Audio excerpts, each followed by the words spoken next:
19 years ago, a dimensional gate suddenly appeared on Earth, unleashing countless monsters from another realm. Since then, humanity has also awakened special powers. They're known as players. While other players quickly get rich hunting monsters, this guy, he's a player too, but he's a bit different. Every day he goes to the construction site to haul cargo just to make ends meet. The protagonist's name is Choi Hyun-sung. 3 years ago, his father suddenly fell ill, forcing him to drop out of school. To work, Hyun-sung thought he'd be an ordinary person his whole life. But one day, he unexpectedly awakened a power that has an incredibly low probability of occurring in this world. Wait, Hyun-sung discovered his level is only 1, while other newly awakened players start at level 10. That's absurd. Compared to them, his stats are way behind. What rotten luck. Putting that aside, Hyun-sung took a stroll through the item shop and bought a stat-boosting pill and a skill book. But after the purchase, the system sucked away 20% in service fees. It's so predatory. Continued. It's really draining the players dry. The next day, Hyun-sung went to the Player Association to register for his ID card, but the receptionist told him he was way too old to be an awakened. Just then, Hyun-sung looked in the mirror and was shocked to see his face had turned into that of a middle-aged man. Turns out the currency used to buy things in the system is the player's own lifespan. After selling a few unnecessary items, his face returned to normal. But even after selling them, the system fleeced him for another 20% commission. So frustrating. But there's one thing that Hyun-sung doesn't know. The items he sold were bought by people in other dimensions. Somewhere else, a girl is sitting in a pavilion by a lake. The things laid out. On the table are the items she just bought from Hyun-sung. Among them is a smartphone. Seeing a phone for the first time, she has no idea how to use it. But after messing around for a while, she quickly figured out how to take selfies. At the Dark Castle, a female demon also tried buying a few of Hyun-sung's items that he put up for sale because they looked interesting. Right now, the demon is staring intensely at a gaming console because this thing actually works without magic. After playing with it for a while, the demon figured out how to use it and played games all day, never getting bored. Every time she died in the game, she'd get annoyed and salty, just like any other gamer. The next day, Hyun-sung suddenly received a complaint from a customer. The system warned that if too many complaints appear, the seller's rating will drop, and in worse cases, they'll be suspended from trading. Hyun-sung discovered that the items he listed on the system had all sold out. At first, he thought no one would buy them, but luckily people did. This time, Hyun-sung decided to raise the price a little to make an extra profit. But before he could even celebrate, customers started reporting him again. Out of 20 items sold, 14 received complaints. As a result, Hyun-sung was suspended from trading for 3 days. He discovered a customer reported him because the smartphone she bought only lasted 6 hours before breaking. But actually the phone wasn't broken, it was just out of battery. She didn't know how to charge it. In short, all the complaints were because the customers didn't know how to use the products. If all this isn't resolved within a week, Hyun-sung will be suspended for 3 months. From those complaints, Hyun-sung realized his customers aren't from Earth. They must come from another planet where technology is still primitive. If that's the case, selling tech and scientific goods will be a very promising business. Hyun-sung's plan is to get items from e-commerce sites at a low price and resell them at a high price to pocket the difference. But right now, in his pocket, Hyun-sung only has a few pennies left. This easy money plan seems impossible to execute. Oh well, during the few days he's muted, he'll just go back to hauling cargo. At the construction site, what else can he do to make money right now? Never seen an awakened player as pathetic as Hyun-sung. 3 days later, his ban was finally lifted, which made him very happy. Now he can continue auctioning items on the system. While he was excitedly preparing to bring money home to his mother, Hyun-sung received more customer complaints. Just opened for business and already ran into such troublesome customers. My goodness. This time, all 20 items sold previously were reported by buyers. As a result, Hyun Sung got muted for another 4 days. The reason was the same as before. The customers didn't know how to use them, yet they reported the seller. How sad. So during his second 4-day suspension, Hyun Sung went back to hauling cargo at the construction site to earn some living money. In his spare time, he researched the problematic orders. If a customer didn't know how to use something, he'd teach them. For items that ran out of power, he'd send them some spare batteries. By the 5th day, Hyun Sung had cleared the issues for 6 orders. Today, he decided to complete the registration as an official player, which he hadn't finished last time. To get the player ID, you must attend a 3-week training course at the training center, also known as the Player Academy. If you don't pass the test, you won't be issued an awakened ID card. Just being awakened doesn't mean you can survive in a dungeon. Among the players in this training course, Hyun Sung had the best performance. Continued. Even the examiners rated him very highly. However, there were a few jealous guys who felt Hyun Sung was just trying to act tough. Regarding those types who are always envious of others, he just smiled and let it slide, not bothering to argue. 3 weeks later, the training course at the Player Academy ended. Hyun Sung finally got the ID card, issued by the Korea Player Association. He only wanted to make money fast to pay for his father's medical treatment. That afternoon, Hyun Sung went to buy equipment to prepare for entering a dungeon. Everything needed here is expensive. He only rented a set of armor and a mid-tier sword, which already cost over 700,000 won. Plus, entering the dungeon also requires a fee of 200,000 won per hour. The location Hyun Sung chose was a D-rank dungeon. This is a mid-level dungeon from level 1 to 5, so it's very suitable for beginners like him. This time, the place Hyun Sung chose is the Trash Heap Dungeon. It's a mid-level dungeon ranging from level 1 to 5, making it perfect for a rookie like you, this time Hyun Sung, trying to hunt trash rabbits alone. The dungeon manager thinks he's reckless, since it's rare to see a player go solo instead of sticking with a party.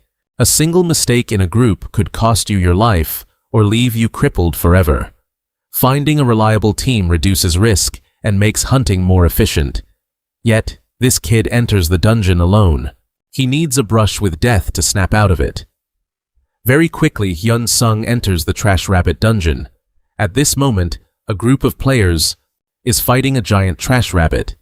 They seem like newbies not yet skilled in combat or coordination. And the trash rabbit, while not high level, is extremely ferocious. It takes nearly 10 minutes for the group to take it down.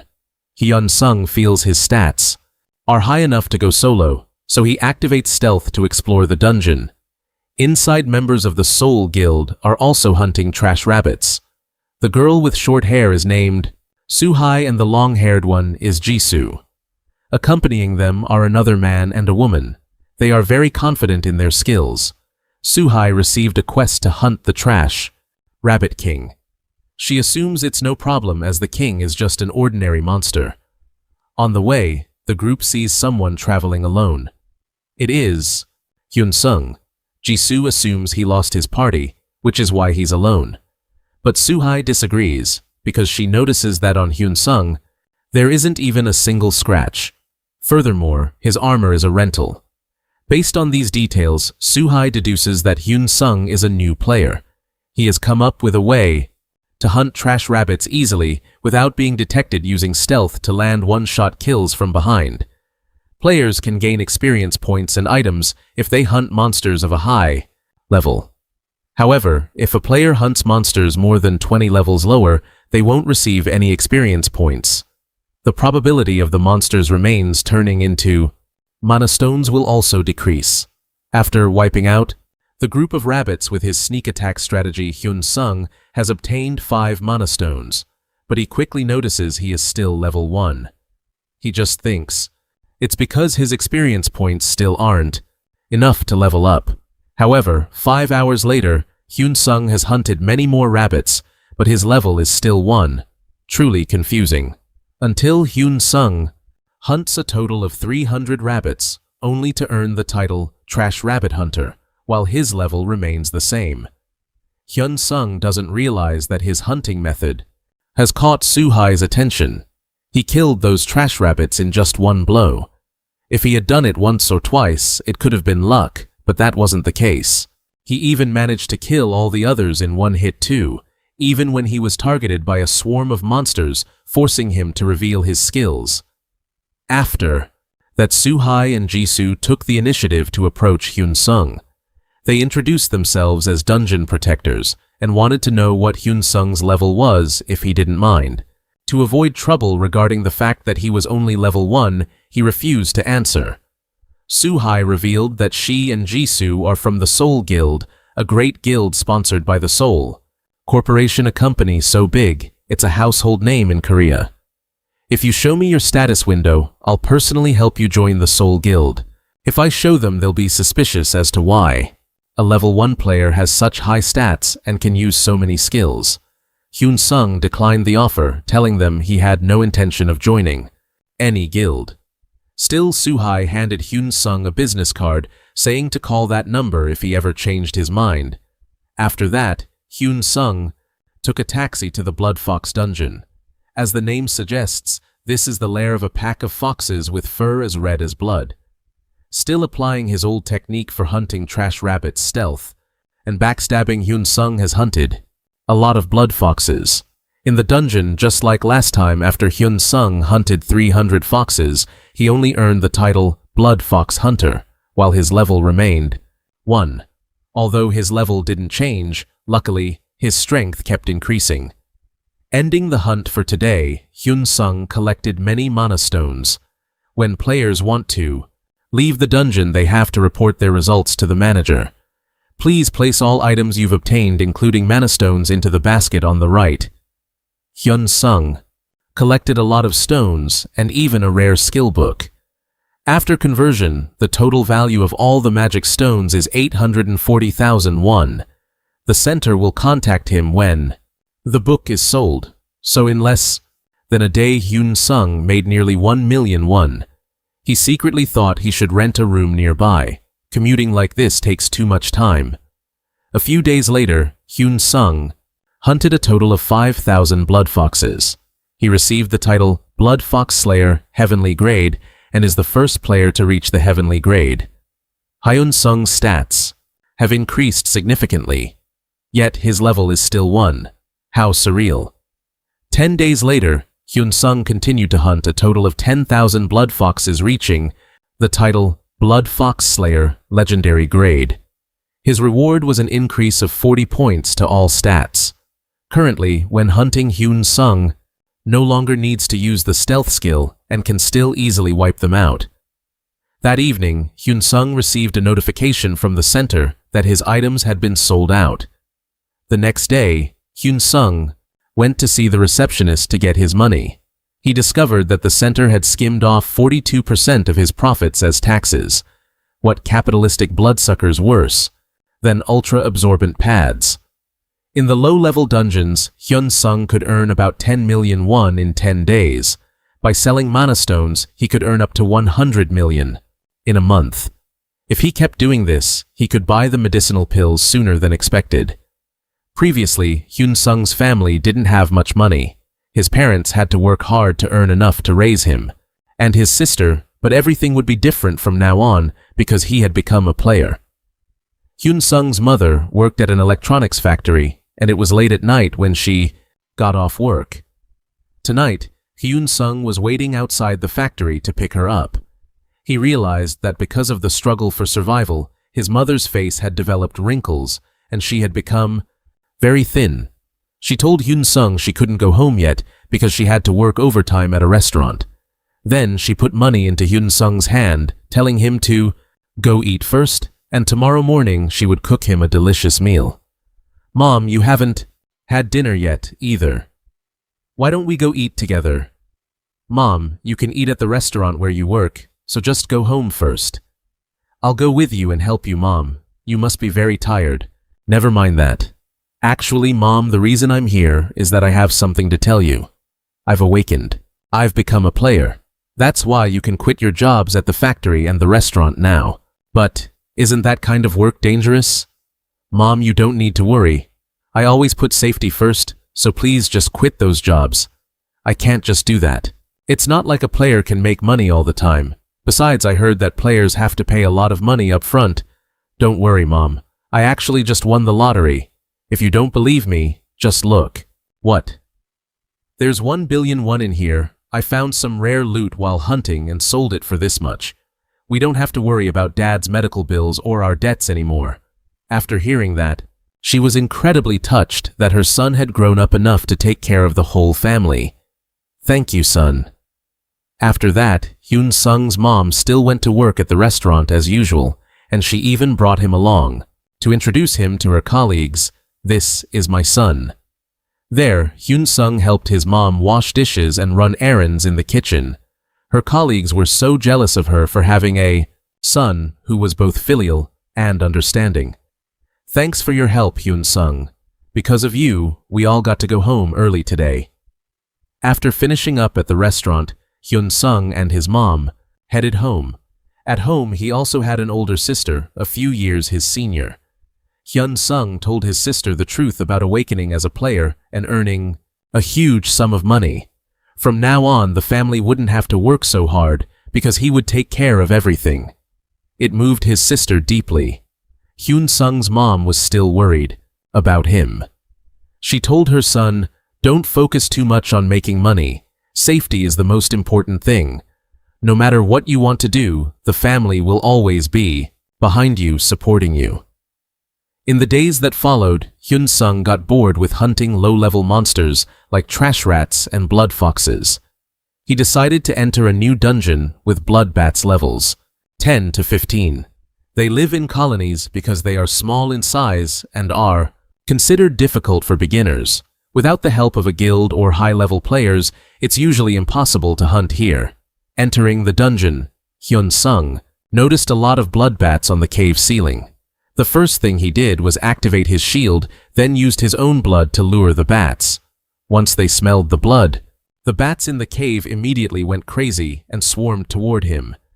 Hyun Sung didn't panic. He quickly cast his fireball skill and threw it at the swarm. A sudden explosion occurred, which blew dozens of bats to pieces. Thanks to his protective shield, he wasn't affected at all by the blast. Man, this fireball skill is a bit too overpowered. Hyun Sung continued using this method to hunt the bats. When the count reached 300, he received the Blood Bat Hunter rare title. He also received another reward, the Vampire Sword, which has the ability to restore the user's HP and mana by draining the enemy's blood. Although it's just one weapon, it's worth more than 2 skills combined. If you hunt a large number of the weakest monsters, rare gear will drop.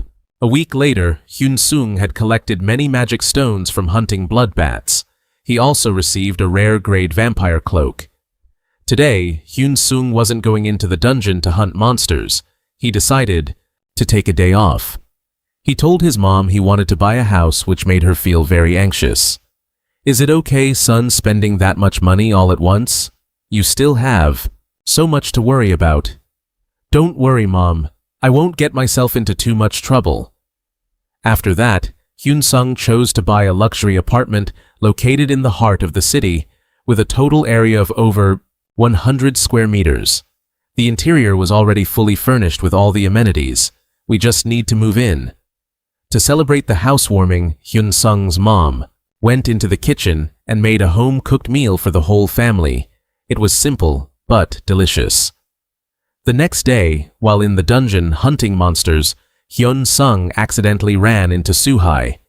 She introduced herself as the deputy team leader of Team 1 from the Soul Guild. "Could you spare me a moment?" Flashback to 1 week ago. "What the hell is wrong with this guy, Guildmaster, the Soul Guild?" Judging by the number of mana stones he sold, it seems at least 10,000 were hunted by him alone. He might have some special skill. It seems that's the most logical explanation. It must be a skill that bypasses the level 20 restriction. We must hide this at all costs. I'll send someone to arrange things with him. If anyone else knows about him, report it to me immediately. "Yes, Guildmaster. You haven't leaked this to other guilds, right? The members of your faction don't know." Neither does Ji-soo. Currently, Hyun-sung was asking Soo-hai how she knew his name and found this place. Then a man suddenly appeared. "I'm very pleased to meet you, Choi Hyun-sung. If it's not too much trouble, could we go somewhere more private?" Hyun-sung didn't care about him at all and just said he didn't want to talk, but the man said Hyun-sung should reconsider or he would regret it. "Let me introduce myself. I am Go Jin-sung, captain of the #1 recruitment team from the Seoul Guild. Why do you want to meet me?" "To recruit you, of course. We used to be in the top 3 guilds in all of South Korea. I don't have any intention of joining the Seoul Guild. But if you did, what would my salary be? We would evaluate you based on your level stats and skills. When you join the guild, we would guarantee a minimum contract of 10 billion won and an annual salary of 1 billion won. Hyun-sung felt this salary was too high for a new player. Plus, he hadn't shown any skills in front of them yet. Could this be about the mana stones? There's no way the Seoul Guild would be targeting the mana stones an individual has earned. Hyun-sung felt there was something fishy about this Jin-sung guy. He even wanted to see his status window, so in the end he decided to turn down the recruitment offer from the other party. The next day, Hyun-sung tried his hand at a new dungeon. The monsters inside were red-maned hounds, levels 15 to 20. Deep inside the dungeon, a level 71 player was hunting with his friend. Unexpectedly, their opponent was a giant 3-headed dog. It had already eaten his friend. The speed of the 3-headed dog was very fast. Before he could even react, he had his arm bitten off. Only then did the player realize the 3-headed dog was an extremely dangerous monster. He wanted to run out of the dungeon, but it was too late. Elsewhere, Hyun-sung was fighting a pack of red-maned hounds. He used the vampire sword to wipe them out and was healed and regained mana based on his life drain skill. Aside from his fireball skill to burn his opponents, Hyun-sung also received a new skill, Magic Missile. It can eliminate targets from a long distance with very high accuracy. After hunting 300 hounds, he earned the Red-Maned Hound Hunter title. Thanks to the life drain skill of the vampire sword, Hyun-sung was constantly. Thanks to a mana buff, Hyun-sung felt no fatigue as he ventured deep into the dungeon. Suddenly, he spotted a group of players locked in combat. They were fighting a pack of red-maned hounds. The players coordinated perfectly, making short work of the hounds until out of nowhere, a colossal claw swiped through them.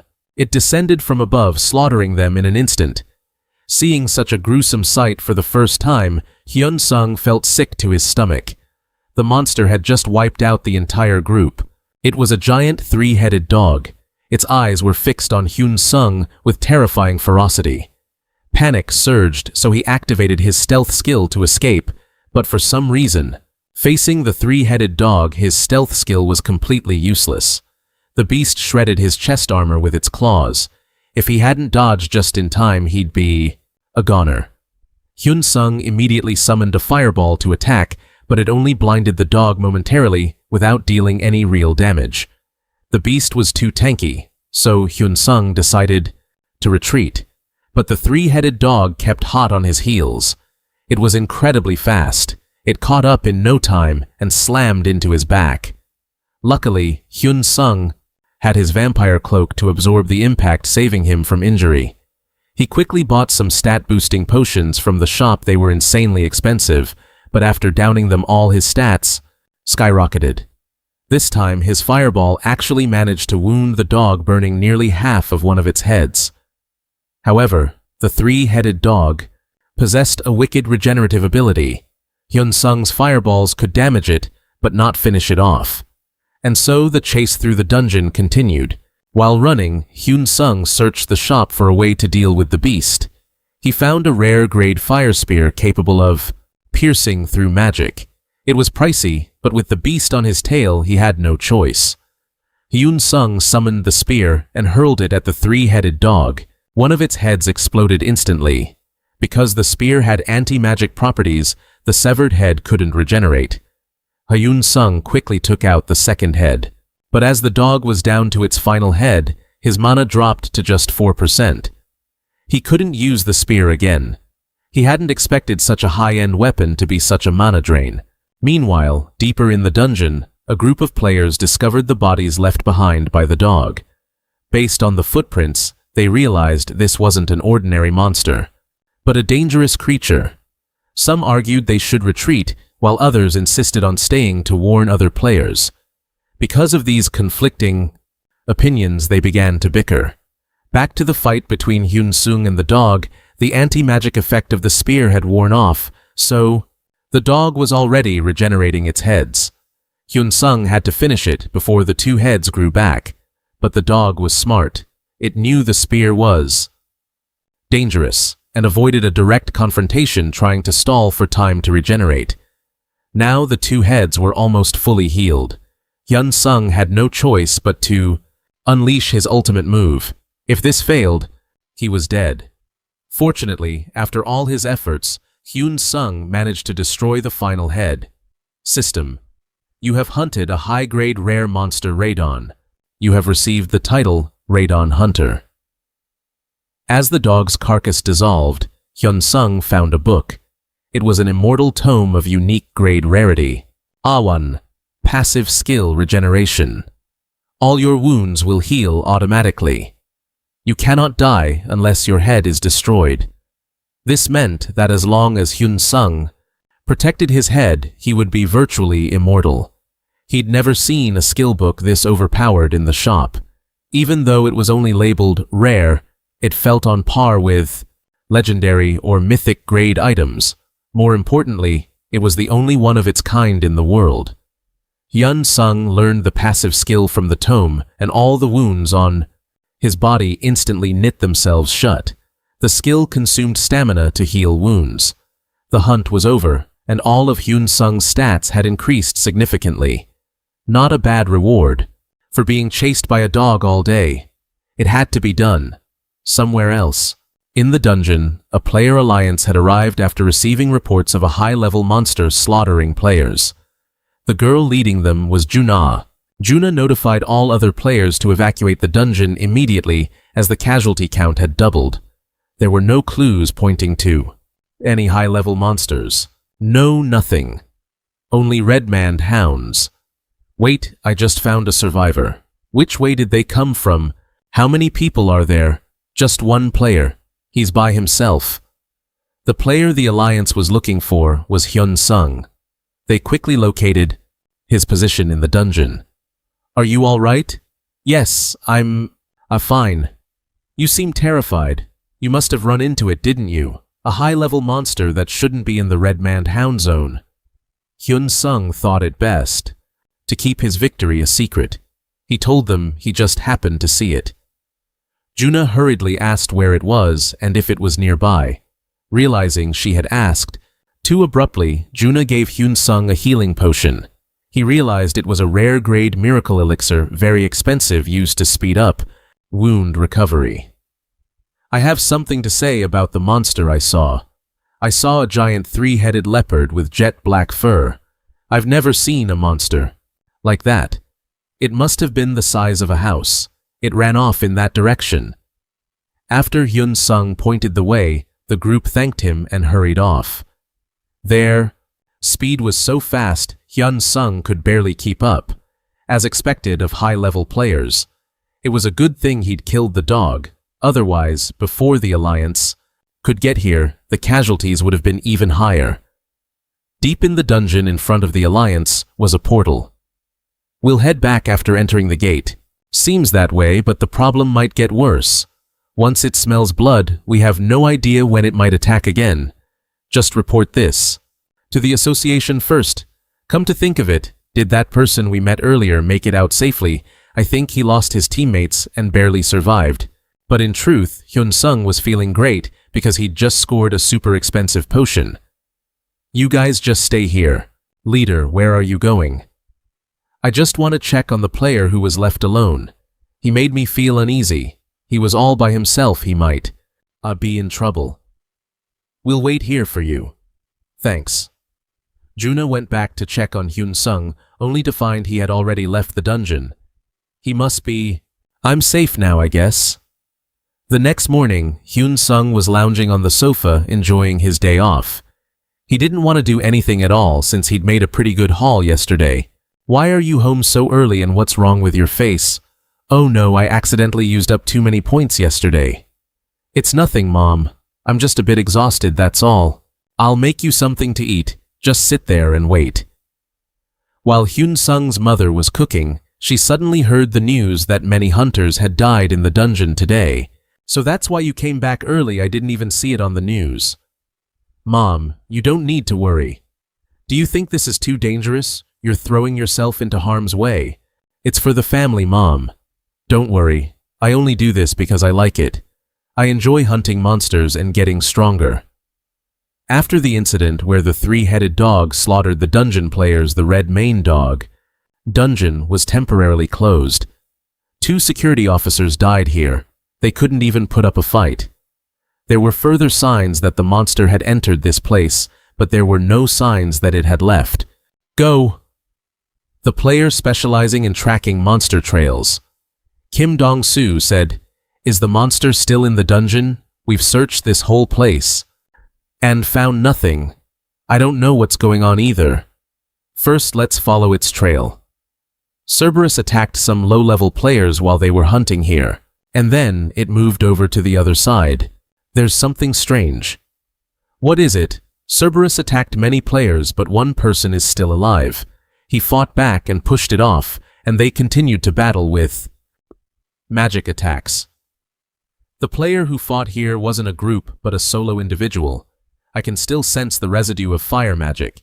It seems this player is someone with high-level agility. Whoever could fight Cerberus must be a magic swordsman. Cerberus was beaten to near death around here and lost a lot of blood. I think it was the magic swordsman, or perhaps a magic type player with high-level agility. It seems some kind of magic skill was used. The opponent annihilated the monster. There's no corpse around here, proving it turned into mana stones or items.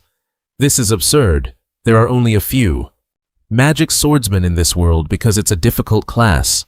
Did that person really hunt all these monsters alone? Through the hunt, we can be sure that the player's level is at least 24.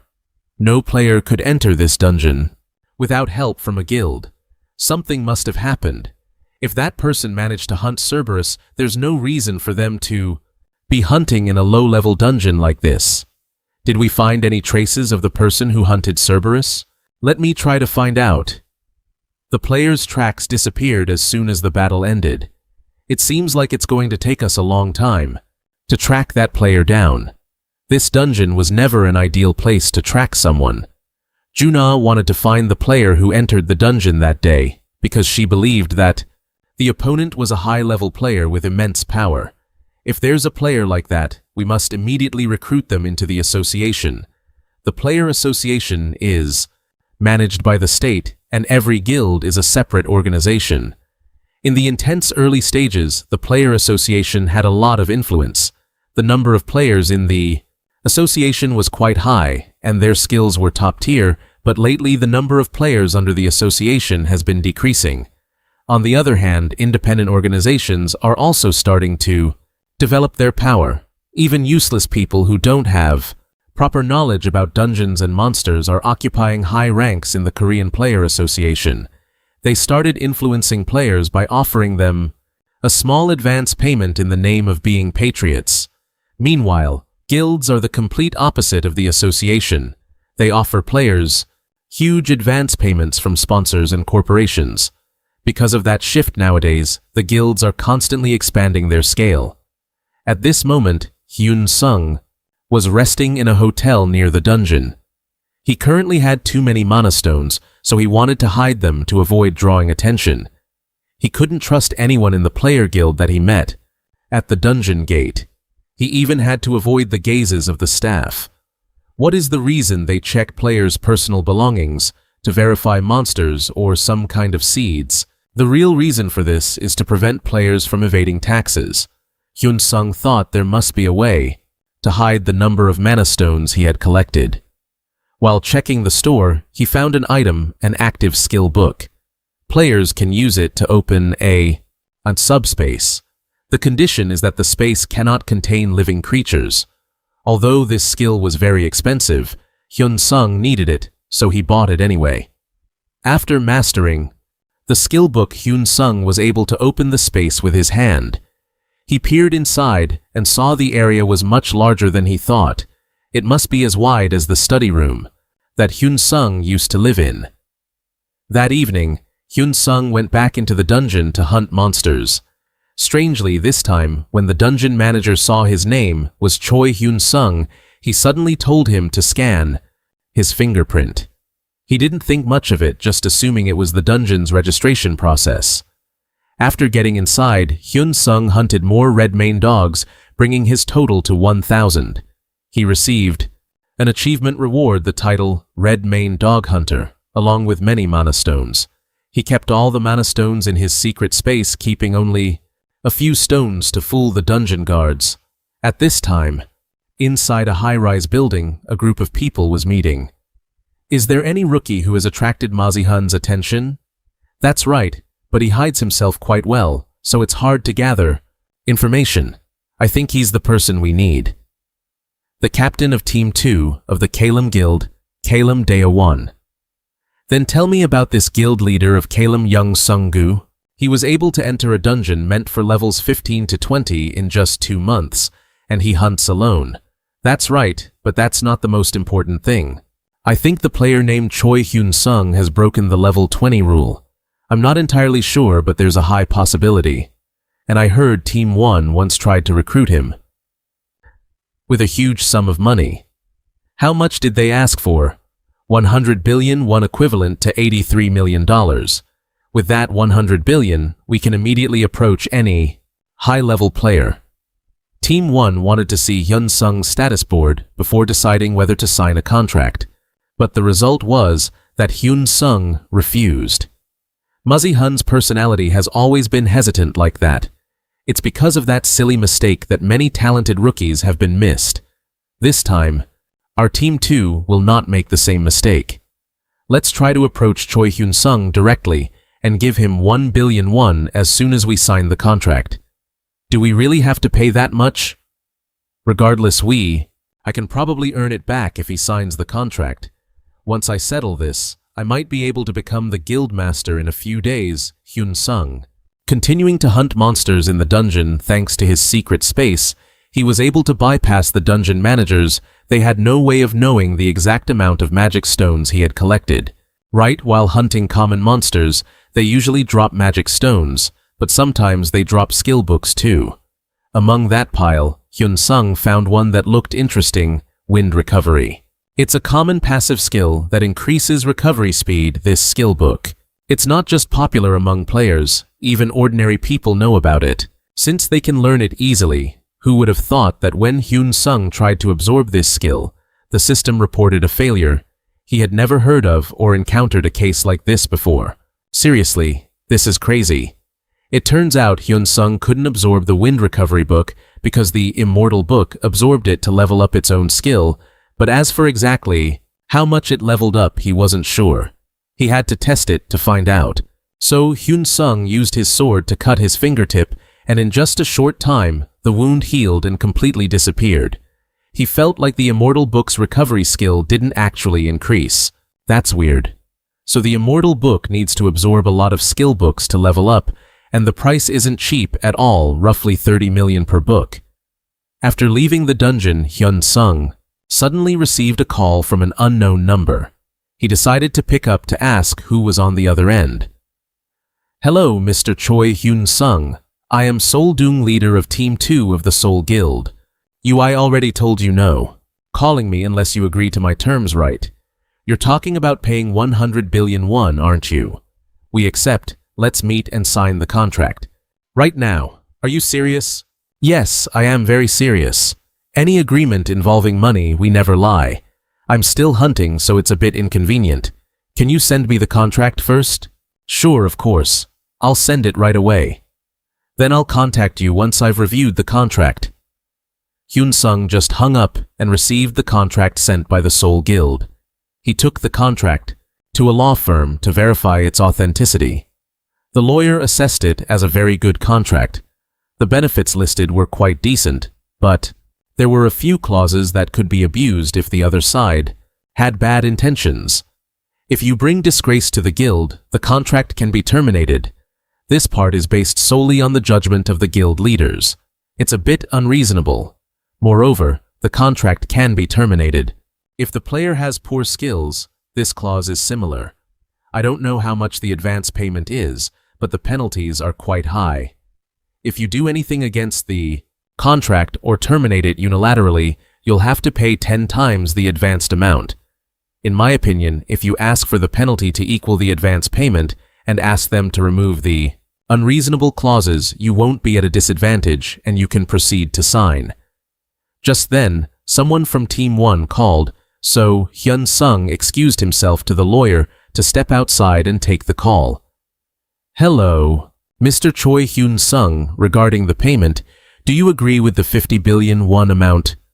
That's still not enough. The amount I want is 100 billion, not 50 billion.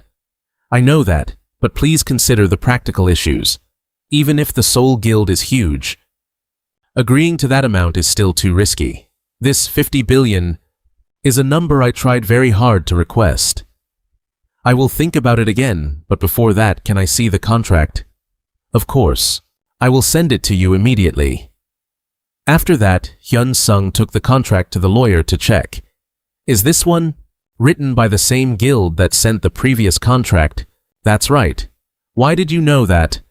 Because the basic content of both contracts is the same, only the payment section is different. This one has less harmful content, but for the most part, it's the same. Why? Do you think the same guild would send 2 different contracts? It seems like there's internal infighting within the guild that wants to recruit you. Look at how they sent back a completely different contract like this. The factional conflict inside is quite serious. The lawyer suggested Hyun Sung drag it out. The longer he waited, the more he would benefit from it. Hyun Sung went home and searched for all the information related to the Seoul Guild. According to what he investigated, it seems like the guild master Magihun and the vice guild master Young Sung-gu don't like each other. Hyun Sung decided to exploit this, to squeeze them. First, he called Team 2 to say the amount was too low and he wanted to increase it to 300 billion. Of course, Team 2 didn't accept this unreasonable demand, but after hearing Team 1 also wanted to recruit Hyun Sung, then no matter how much money it was, they would play along. Team 2 would unconditionally meet whatever Hyun Sung asked for at a higher price than Team 1. After that, Hyun Sung called Team 1 again and followed the same method. Finally, he recorded both calls and sent them to both sides. Once everything was done, he threw his phone in the trash and went diving. A month had passed since Hyun Sung sent the audio files. The guild master and vice guild master each had their own factions, leading to the guild being completely split in 2. The guild accessed dungeon records to find Hyun Sung, but no matter how hard they tried, they still couldn't find him. Because of that, the 2 factions started clashing and sharing information internally became difficult. And the cause of all this, Hyun Sung had gone missing. Back to our main character at this moment, he was hunting monsters in some remote middle-of-nowhere dungeon, known by very few.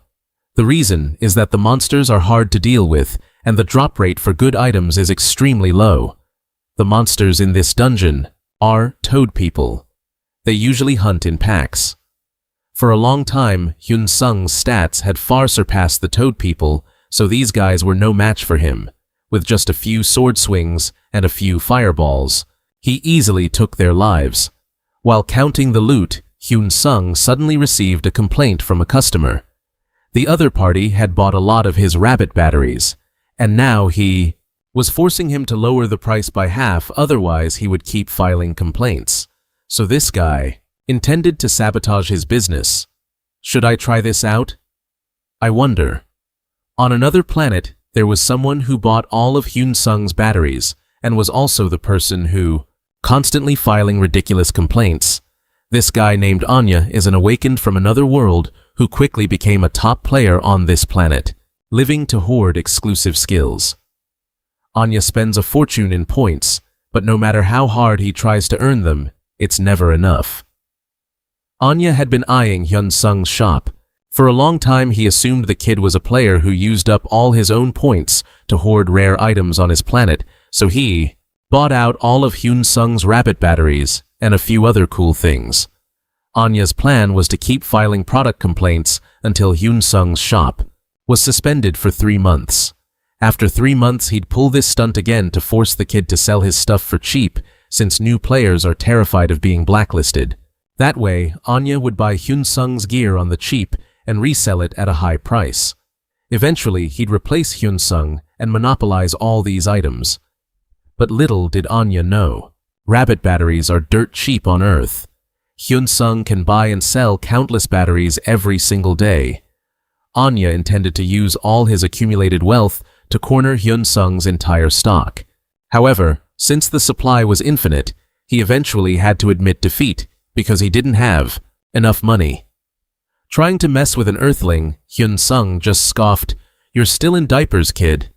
Since sales for the existing products were steadily climbing, Hyun Sung started thinking about selling used goods as well. Just then, a succubus looking at Hyun Sung's shop noticed he had just listed a home game console, a 32-inch TV, and some super hot games. The succubus decided to grab them to replace her handheld console. Suddenly, Hyun Sung received a phone call from his mom. "Hyun Sung, do you know someone named Seo Deung from the Seo Yu Guild? He says he's the team leader of Support Team 2. He's come to our house and is standing right at the door. Should I hand the phone over?" "No need, Mom. I'll talk to him myself. Also, Mom, don't open the door for him. I'll explain this to you later." This is Choi Hyun Sung. "Hello, Hyun Sung. Finally, I can get a hold of you." "What the hell are you doing? Why are you approaching my mom? You're overreacting. Just stay calm for a second. We're concerned about your father's health. This is too big an issue for you to decide on your own. I only came to tell your mother the truth. I'm the one who signed the contract, not my mother. You should discuss important decisions like that with the family. You sent me that contract, and you're still saying things like that. What about the contract? What exactly are you worried about? Are you seriously asking that because you don't know I spoke to a lawyer and there are a dozen problems in there? That was just one clause in case you didn't know. If you possess the talent we want, you have nothing to worry about. If the contract didn't have a condition requiring me to open my status window, that would be great, but I don't think the SEOU Guild would agree to that. If that's all you had to say, I'm hanging up now. I'm also going to change my phone number after this call, so it's useless to call back. If you dare come to my house to find my mother again, I won't let it slide." How dare he be so rude to me? Team leader, have you found his location yet? I found him. What do we do now? Tell the Guhain Guild to start moving. Don't worry, he won't die. Choi Hyun Sung, I'll just drive you into a crisis. And eventually, you'll be begging us for help. After ending the call, Hyun Sung headed back into the dungeon to hunt. He had wiped out a total of 1,000 Toadmen and earned the title Toadman Slayer. When Hyun Sung left the dungeon, it was already dark. He didn't know that, in the shadows, a group of people was watching him. Is that the target? Yes, boss. All right, let's move in. Keep it quiet. Hyun Sung didn't go home, but continued to head into the goblin dungeon. He activated his stealth skill to slip past the gate guards, then used magic missile and fireball to strike the goblins from a distance before they could react. While collecting loot, Hyun Sung realized he was being followed. He immediately asked, "Who's there?"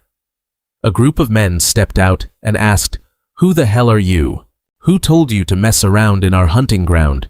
You think you can just run wild on our turf? I paid the fee to get in here just like you guys. Why can you be here and I can't?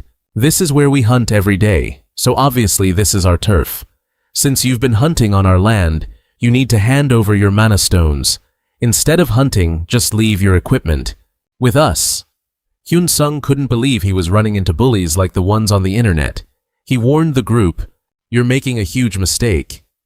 But the other side didn't care, looking at him with a sneer. "Looks like you don't understand what I'm saying.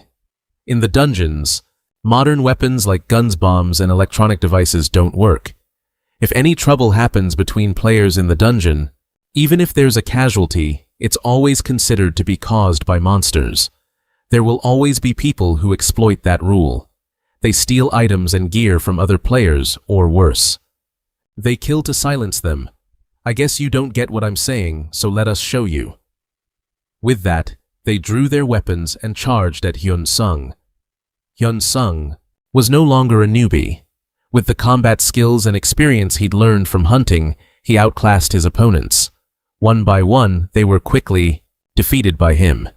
The long-haired leader, seeing his underlings were no match for Hyun Sung, decided to show him a few basic martial arts moves.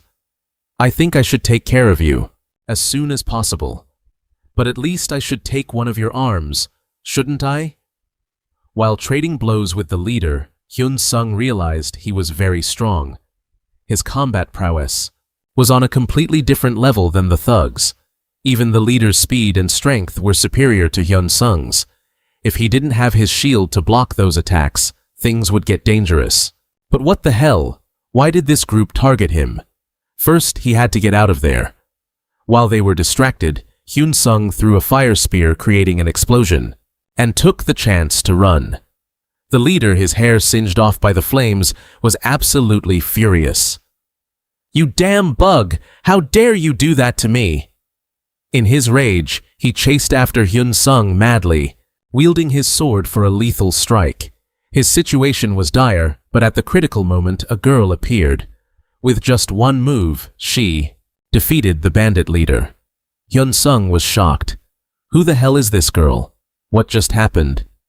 Greetings, Mr. Choi Hyun Sung. Sorry for the trouble I caused last time we met. Hyun Sung thought this girl's face looked very familiar. He felt like he had seen her somewhere before. He quickly realized that she was the same girl who had asked him about the three-headed dog in the dungeon, and she had even given him a rare-grade recovery potion. Hyun Sung bowed to thank her for saving him from the bandits. Thank you for your help. Actually, I should be the one apologizing to you. To be honest, I was watching you from the very beginning. I've been tailing you since the moment you started your mission. These scumbags all have criminal records, so I assume you were tailing them from the start to gather evidence of their actions. No, I just wanted to see how skilled you were. Allow me to introduce myself. My name is Shin Yun-ah, and I am the Chief Inspector of the Players Association. I didn't come here to tail those people. I came here to observe you in this goblin dungeon. What do you mean by that? Let's get out of this dungeon first. Then we can talk. All right. But you said these guys have criminal records. Does that mean they've caused similar incidents in the past? That's right. Although I lack solid evidence, it has happened. And in several other dungeons. They are considered the culprits behind various disappearance cases. They call them disappearances, but in reality, we believe they are murders. I didn't think that from the very beginning they were already aiming for my life. Why? Do you think they would do such things? From now on, we have to find out the reason. After that, Yuna walked over to the leader and poked him with her spear. Hey, wake up. That hurts. Wake up immediately. You can't pretend to be unconscious anymore. You should have woken up while I was still being kind. Why did you drag Mr. Choi Hyun Sung into this business? What the hell are you talking about? I was just trying to protect my teammates from those who were acting violent for no reason. Is it okay for a member of the Players Association to hit a high-level player like this? You even attacked me while I was unconscious. I will report this to the media and the police. So you knew I was with the Players Association? I thought you were still unconscious. Are you stupid? Do you know where you are? This is a dungeon. Even if I do something to you here, there won't be any evidence. Don't tell me you think Mr. Choi Hyun Sung, whom you guys attacked, will report what I'm doing to you to the authorities. If you don't want this dungeon to become the graveyard for you and your teammates, then shut up and follow us. I will only spare you as long as you are still useful to me. Are you threatening me? A member of the Players Association threatening a regular player? You bastard, It seems you still don't understand. What's going on, do you? Mr. Choi Hyun-sung, could you leave us alone for a moment? Oh yes, of course. Take as long as you need. When you leave, please. Please, sir, make sure no one escapes from here. Otherwise, it will be troublesome. Oh, sis, I was just joking. I made a wrong move there. Let me redo it. What exactly are they aiming? For could the person behind them be the Seiyu Guild I need to get stronger? This is a dungeon. Even the Players Association cannot be trusted completely. I thought I could solve everything once I became a player. A few minutes later, Yuna finished interrogating the leader of the bandit group. I heard these scumbags received money from the Seiyu Guild. They planned to take care of you, and then act like they knew nothing about it. Luckily, I managed to catch them before they could act, and I also obtained evidence proving their crimes. Now we can use this to deal with the Seiyu Guild. That evening, the criminal group was handed over to the police. They will have to answer for their crimes before the law. The next morning, Hyun-sung was invited by Yun-ah to her office. Excuse me, but why do you want to meet with me? Because of the three-headed dog incident. So what? How did you know I was in the goblin dungeon? I checked the records at the dungeon entrance. Isn't that illegal? Of course not. The Players Association has the right to view those, and also the right to intervene when necessary. However, only authorized members are allowed to check. This is an unofficial investigation, so I just secretly followed you to the dungeon and evaluated your skills one more time. I truly apologize for not intervening immediately when the incident occurred. So you want to test my limits? Yes, I became certain after seeing your skills that you are the one who killed Cerberus. Will me hunting Cerberus and Handri hiding it count as a crime? Of course not. The reason the Players Association is looking for you is that we want to reward you. Furthermore, we have an offer for you. Is it an offer to join? But I don't want to become a part of any organization. I knew you'd say that. However, please hear the conditions first. Regarding the recruitment fee, we will pay you 100 billion won. Like the Soul Guild, you will also receive many benefits as a player operating under the Players Association.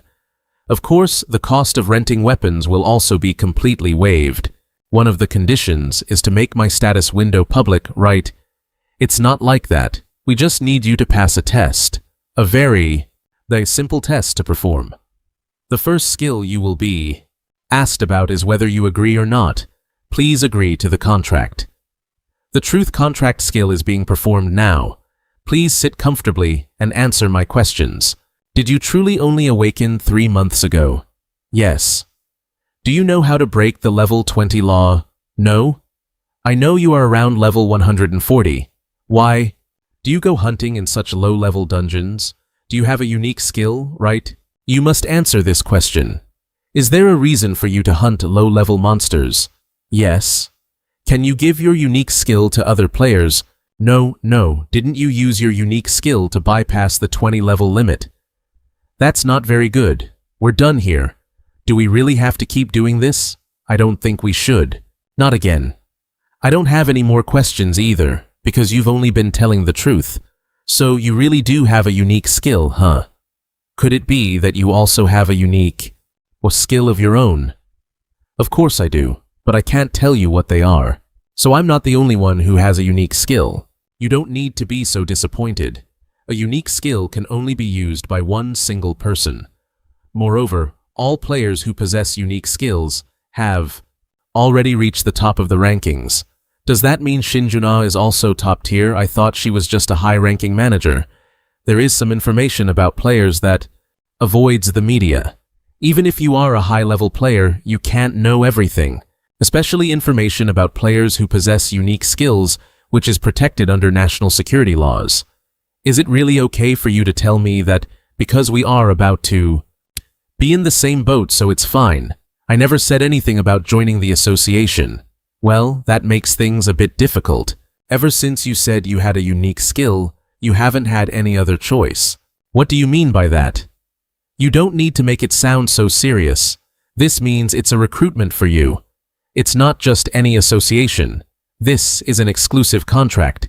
For the National Player Association. These conditions have never existed in contracts that weren't at the national level. The mandatory clauses aren't anything special either. The pay for emergency tasks is many times higher than the average. Not only do you receive deployment allowances when incidents occur, but rights to magic stones and item trading are also guaranteed. However, there is one problematic clause. Aren't those lifetime contracts also known as slave contracts? Isn't it true that all players belonging to the Player Association have to sign contracts with conditions like these? If everyone proposed terms like this, we would go bankrupt. The reason we offered these conditions is because of your unique skill, Hyun Sung. Even when you go to kill low-level monsters, your skill still levels up and mana stones still drop. That means you can level up at any time. This is an opportunity to recruit a player who could become the best player in the world. Only a fool would try to save money right now. If that's the case, could I amend the contract a little? Is it about the contract duration? Do you know how many people in this world have unique skills? I don't know the exact number, but as far as the government knows, there are fewer than 80 people. Before you Choi Hyun Sung appeared, I was the only one in Korea with a unique skill. I know the contract duration doesn't suit you very well, but we cannot miss out on someone with a unique skill as rare as yours in Korea. We also don't want them falling into the hands of other organizations or guilds. That's why the contract duration lasts for a lifetime.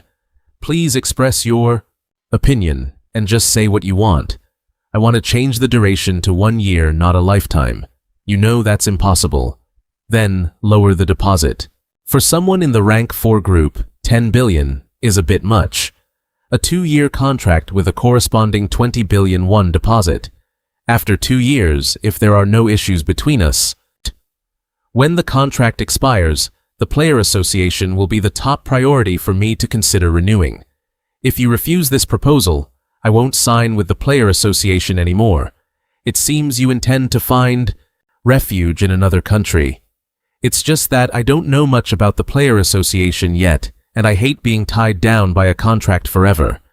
But you can see, the contract clauses have more benefits than obligations, hundreds of billions paid up front. Of course, it's hard to imagine that kind of money, but I can't be blinded by that massive sum and trade away my own future. What I need right now is a place to stay. I am not the one who makes the final decision. I need to report to my superiors. Can you wait a moment? Of course, take your time. We agree to your proposal, but there will be a few conditions. When you receive invitations to join a player association or guild from other countries, the condition is that you must inform the Korean Player Association first. In any case, the contract is signed. It's a pleasure to work with you. Likewise. First, you need to swap your items. All your equipment is rented, isn't it? Right. They really do have everything, equipment and items. If I'm a direct member of the association, can I rent all this equipment? It is stipulated that the grade of rented items depends on the player's grade. Of course, you are an exception. I will let you know how the association works when your equipment is repaired. Let's check which team Hyun Sung has been assigned to. You have been assigned to the inspection team. Their mission is to handle all accidents that occur in dungeons and settle disputes between players. I can do that if it's a low-level dungeon, but if it's a medium-level dungeon, I don't think I can handle it with my current level. Hyun Sung, I will still consider whether to send you out, so don't worry. Every time you go hunting, just remember to tell me the location of the dungeon. I will register the quest at the nearest office. I will give you a separate card to cover your rent. Is it okay to do this? Of course not. If others in the association found out about this, I think they would be extremely angry. So please keep it a secret. Thank you. I have to do my best so that you might sign a new contract with us in 2 years. It seems my work here is done. The insurance is handled, so just treat this car as your own and drive it. All right then, see you later. Thinking about it again, I still feel 2 years is really too short. It seems you are disappointed because it wasn't a lifetime contract. Of course I'm disappointed. I should have had him at any cost. You only want to exploit him. I do not chairman of the Korean Player Association. Even in your case, did we pay you a Paltry salary just because it was a lifetime contract. Didn't you do that in the beginning? If I hadn't said anything, you wouldn't even have intended to increase any part of the contract at all. I should have made short-term contracts like Choi Hyun-sung did. Your case was also the first one we discovered. If it weren't for that, because of you, we had no idea about those unique skills. You should have treated me better. We promised Choi Hyun-sung so many things in this contract based on your feedback. If you hadn't interfered, then we would have had him signed to a lifetime contract for 100 billion won. If you do that, the information will leak and he'll be targeted by other factions, targeting me. You're the one who threatened to tell the other associations. When did I say that I only said it was a high possibility? Honestly, if you hadn't objected, we would have forced a lifetime contract on Choi Hyun-sung at any cost. You really are a piece of work. Do you think I'm doing this for myself? This is for the good of our country. Transfer successful. 1 billion won, transferred to mom's account. That's roughly 18 billion dong. Now I don't have to worry about dad's hospital bills or living expenses for the next 10 years. Now I can only buy one book of each type related to recovery because I need to nurture the Immortal's Tome. Let's see how much it needs to eat to grow. I wonder what sells the best. Wow, the gaming consoles and tablets seem to be the best sellers. The cosmetics and perfumes are selling well too, and surprisingly, the watches are a hit as well. This is the best way to show my filial piety. Second-hand appliance store, welcome. How are the batteries selling? Everything is prepared, sir. The batteries are fully charged. Good. Can you prepare this amount next time too? Of course, they must be fully charged. Absolutely valued customer. Please rest assured. The exchange points have been discounted. Via direct payment. If you need any more products, please contact us. Use everything. Keep about 3 points. All the lowest grade panaceas. Cost around 5 million points each, while the higher grades are 10 million. To get all stats to 200, I need approximately 5 billion points. The remaining 5 billion will all be invested in the Immortal's Tome. Hello, Mr. Hyun-sung. This is Shin Juna. I've secured the evidence and filed a report with the police against the CEO of the Selu Guild. They've all been arrested. Although the Seoul Guild has some connections with the prosecutors this time, they won't be able to recover.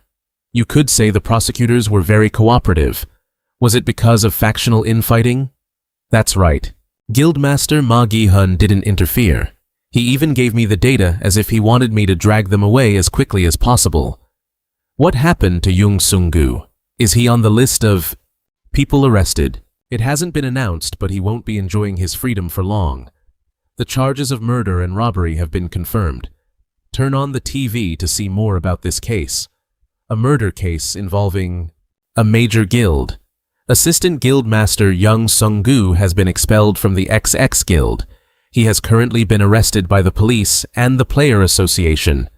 As you can see, his arrest was inevitable. Even the people on Jung Sung-gu's side have turned their backs on him. You reap what you sow. Thank you for handling this. It's no problem. I should apologize for not resolving it sooner. Let me buy you a meal next time as a thank you. Almost forgot I need to find skill books. This is the last book. I used all my contract money to buy skill books. Passive skill.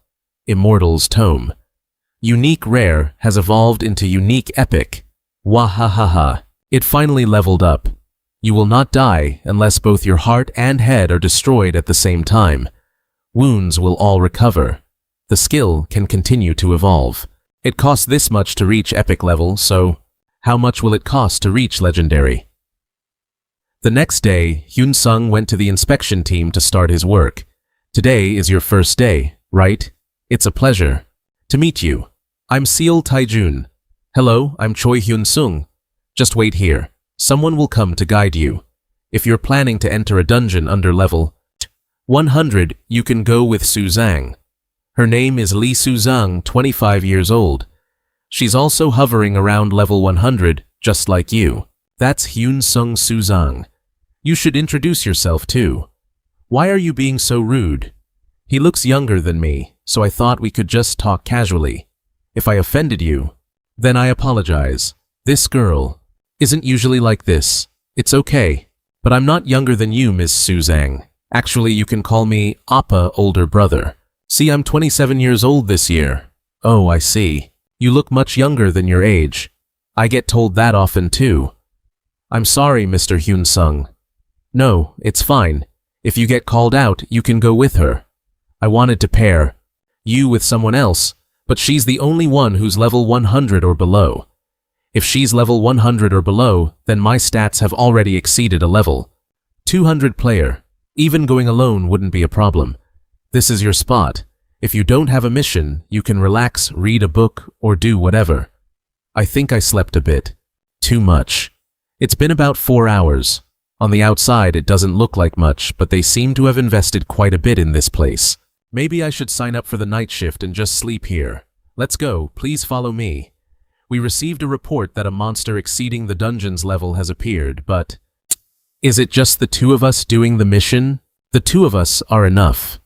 In the level 60 Horned Turtle dungeon, a level 70 to 80 monster appeared. It's a werewolf.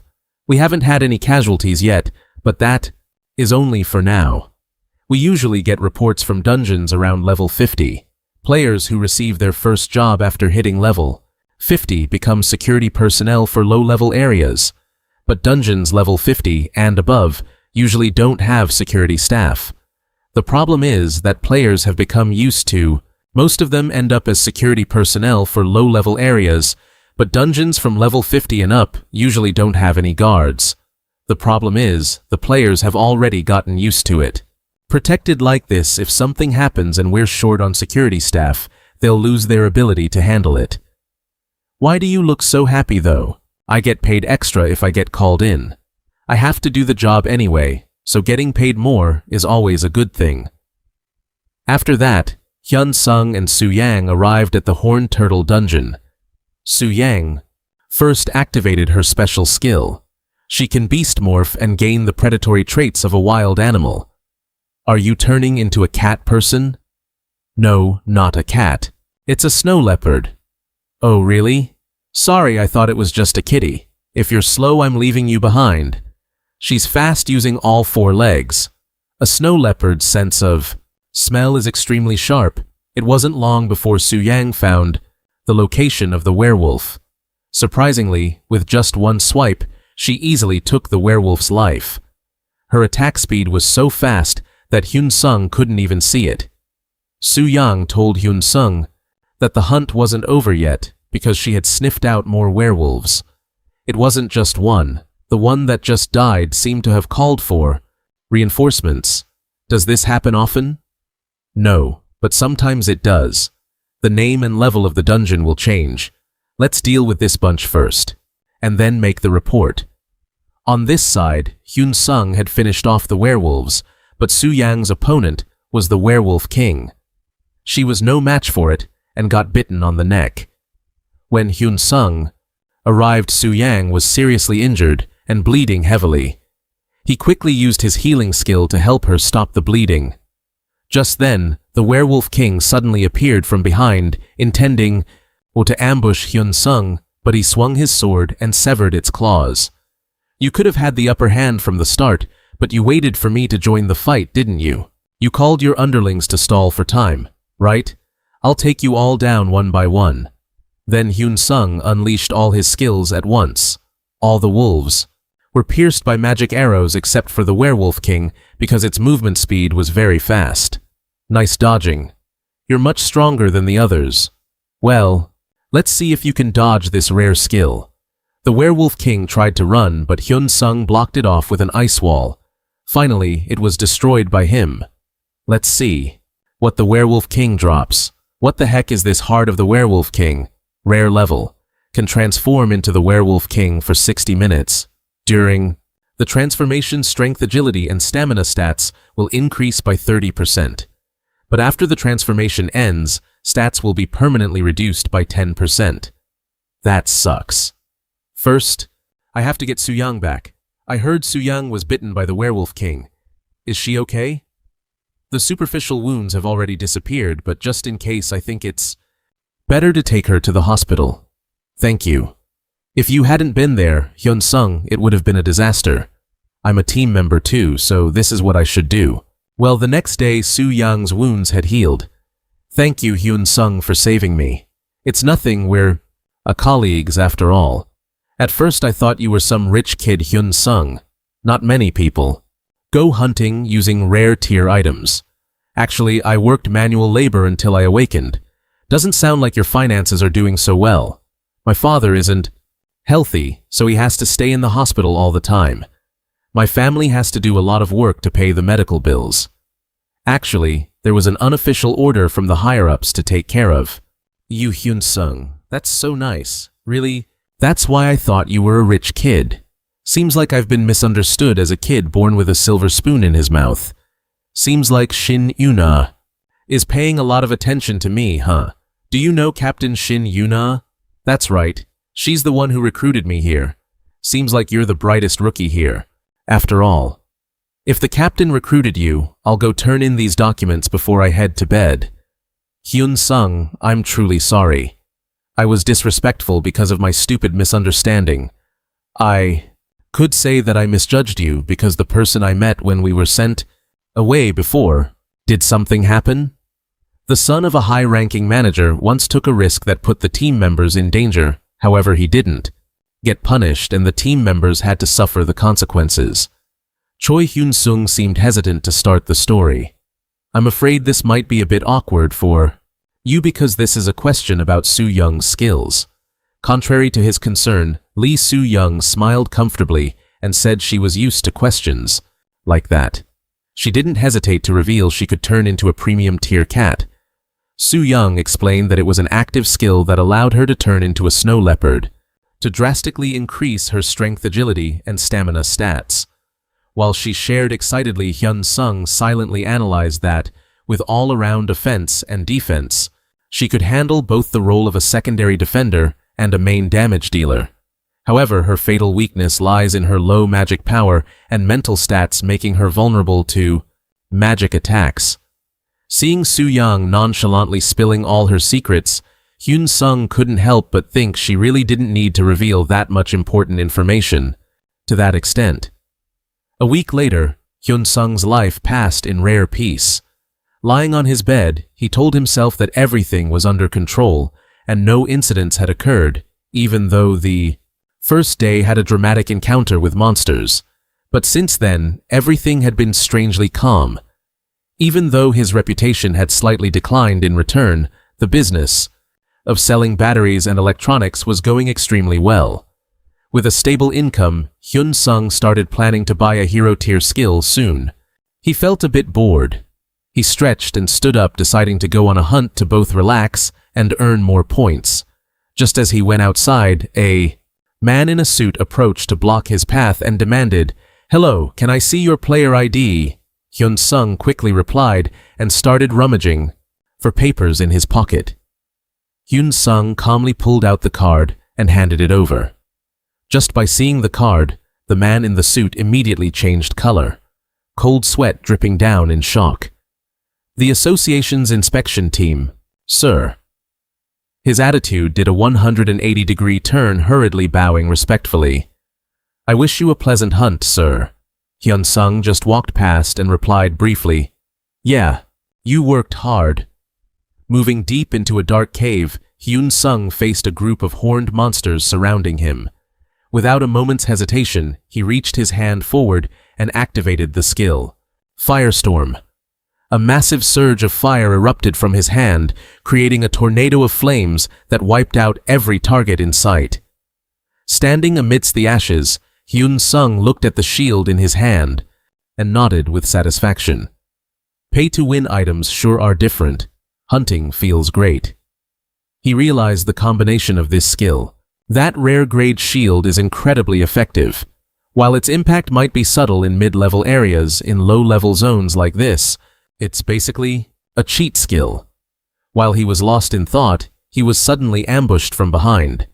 As he reeled from the surprise attack, a stranger wearing a hooded cloak smiled triumphantly.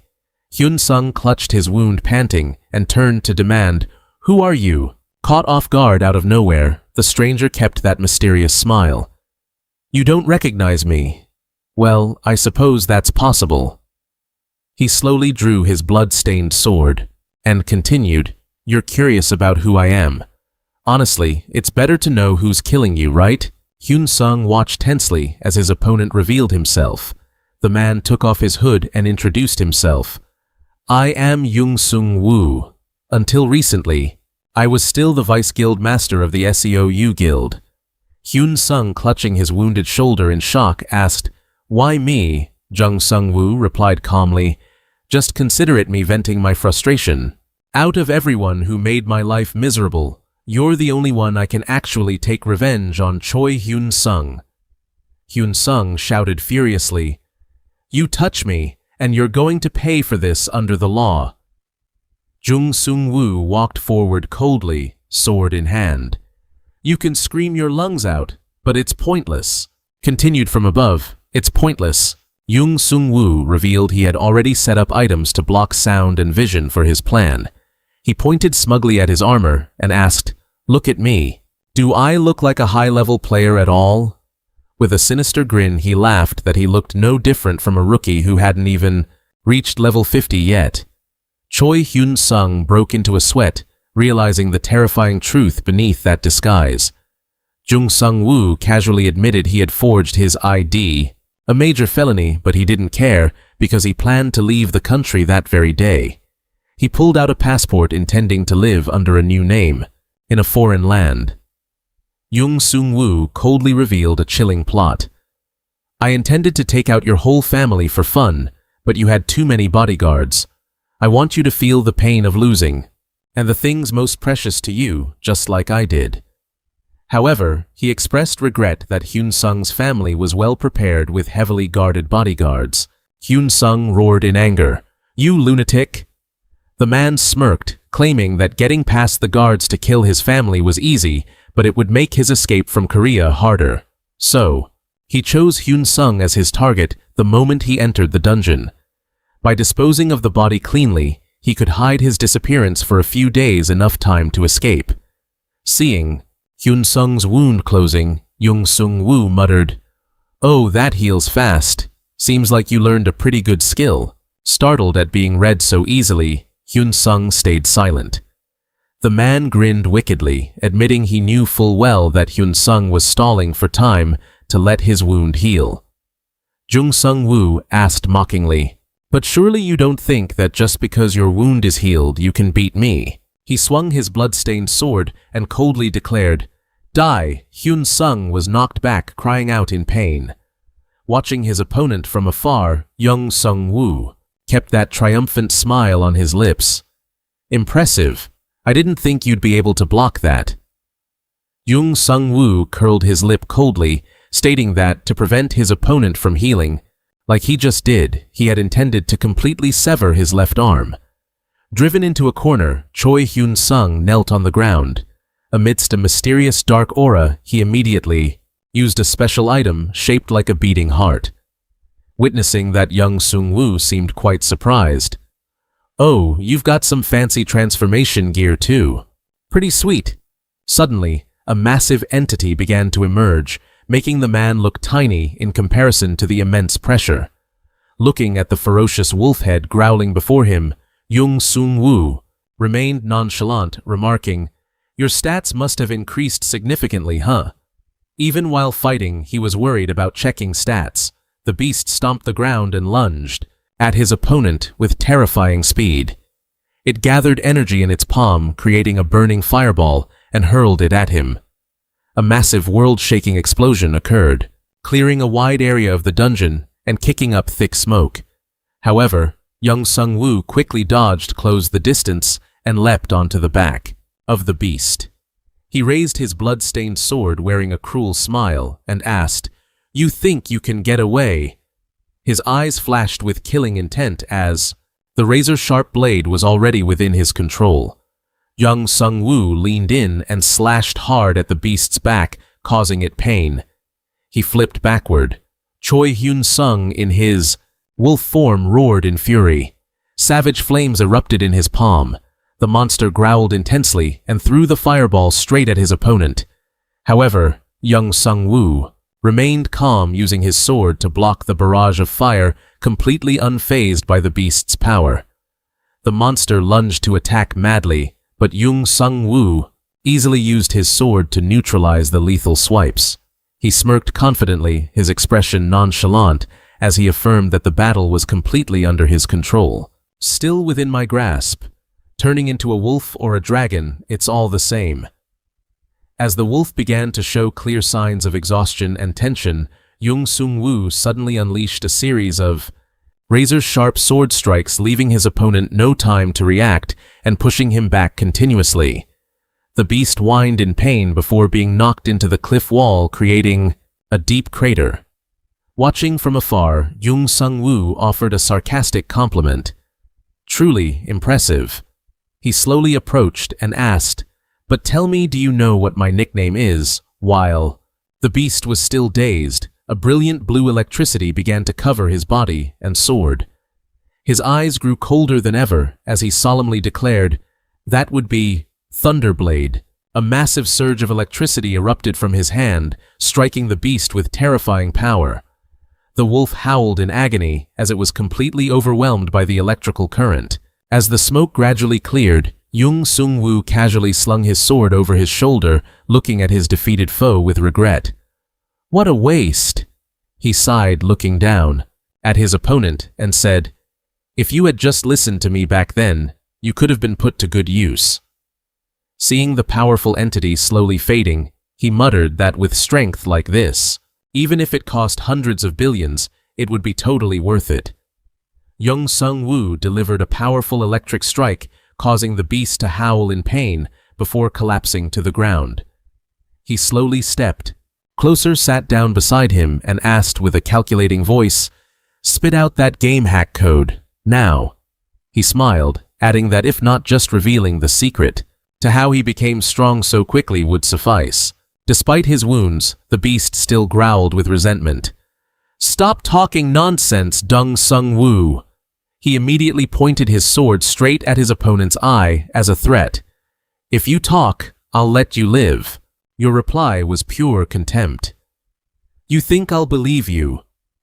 He hoisted his sword onto his shoulder nonchalantly, admitting that even he found it hard to believe. However, he offered another terrifying proposal. "But I can give you a peaceful death. That's the truth. You can trust me." His eyes went cold, and suddenly he swung his sword, stabbing deep, making the beast howl in extreme pain. The repeated wounds made the scene horrific. Yung Sung-woo calmly explained, "The faster you heal, the longer I can toy with you." He coldly explained that the victim still had to feel every bit of the pain, while the torturer felt no pressure at all, especially for a beginner like him. The bone-chilling pain made Choi Hyun-sung start to waver. He wondered silently if he should reveal the existence of his unique skill to save his own life. But he immediately realized that the guy in front of him was just trash, and his arrival here wasn't simply for the purpose of revenge. The beast gathered his remaining strength and roared firmly, "Just kill me, I will absolutely not say a word." He grabbed the beast's head coldly, asserting that the opponent would rather die than do anything to benefit him. Yung Sung-woo coldly declared, "I also need time to dispose of the body, so as you said, I'll see you off neatly right here." He swung his glowing sword, slashing down to finish off the monster, lying still thinking that everything was over. He nonchalantly turned his back to walk away, muttering, "Time to go collect the other pieces." Suddenly, a strange pitch-black clawed hand from behind pierced through Yung Sung-woo's chest. "Huh!" he gasped, shocked. Looking at the bloody hand embedded in his chest, he couldn't believe his eyes. "What the hell is this?" Yung Sung-woo collapsed to the ground, completely losing the ability to resist the fatal sneak attack. The monster rose up powerfully, its breath radiating an incredible sense of dominance. Meanwhile, Yung Sung-woo lay gasping on a pool of blood, his eyes full of hatred, looking at his opponent. Wait, why isn't the script like before? He faded away as the monster's silhouette still stood tall in the distance. Yung Sung-woo finally took his last breath with a giant hole in his chest. Choi Hyun-sung slowly returned to his human form. He sat heavily on the ground, sighing in relief. Survived. The protagonist's plot armor is too blinding. He was still stunned to realize his body could still move, even though his neck had been slashed in beast form. Raising his hand to touch the wound, Hyun-sung pondered deeply. But what should I do with Dong Sung-woo's body? He realized he absolutely could not let this get out. Reporting it to the Player Association was too risky. Hyun-sung analyzed silently. If people knew someone at my level could defeat a ranker like Dong Sung-woo, they would definitely doubt my true abilities.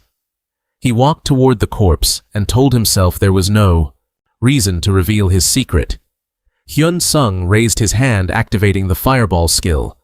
A blazing flame erupted from his palm, ready to incinerate every trace at the scene. Amidst the devastated scene, Dong Sung-woo's armor and sword were now just fragments lying lonely on the ground. His body gradually dissolved into ash. Leaving behind a terrifyingly quiet space, Choi Hyun-sung stood still observing the rubble. Suddenly, he noticed a strange blue light glowing from the pile of ash. He gasped in surprise. Oh! A shimmering skill card appeared out of thin air, making him wonder, isn't this something only monsters can do? That was the loot dropped after the opponent was defeated. Hyun-sung approached and picked up the skill book titled Thunder Breath. A system notification window appeared in detail. This is a hero rank active skill that creates a powerful lightning shield around the user while simultaneously enhancing all attacks with the power of lightning and causing paralysis to enemies without consuming cooldown time. Looking at the prize before his eyes, Hyun-sung smiled, satisfied. Oh! He looked at the system confirmation, asking if he wanted to absorb the Thunder Breath skill or not. He didn't hesitate for a second. Free stuff that's also top tier, only a fool wouldn't take it. As his finger touched the control panel, a brilliant blue electric current immediately erupted and covered Hyun-sung's entire body. He shouted loudly, Thunder Breath. To test his new power, he activated Magic Missile. A glowing energy orb crackling with flashes of electricity appeared in his palm. As soon as it was launched, it created an earth-shattering explosion, completely destroying a space in blinding blue light. Hyun-sung stared blankly at his hands still crackling with electricity and exclaimed, Isn't this just amazing?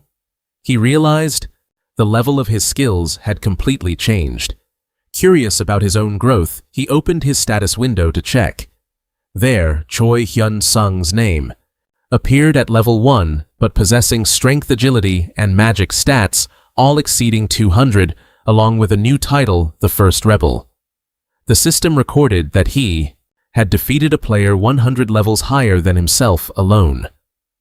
Congratulations to the level 1 Superman for sending a 200-year-old ancestor on their way.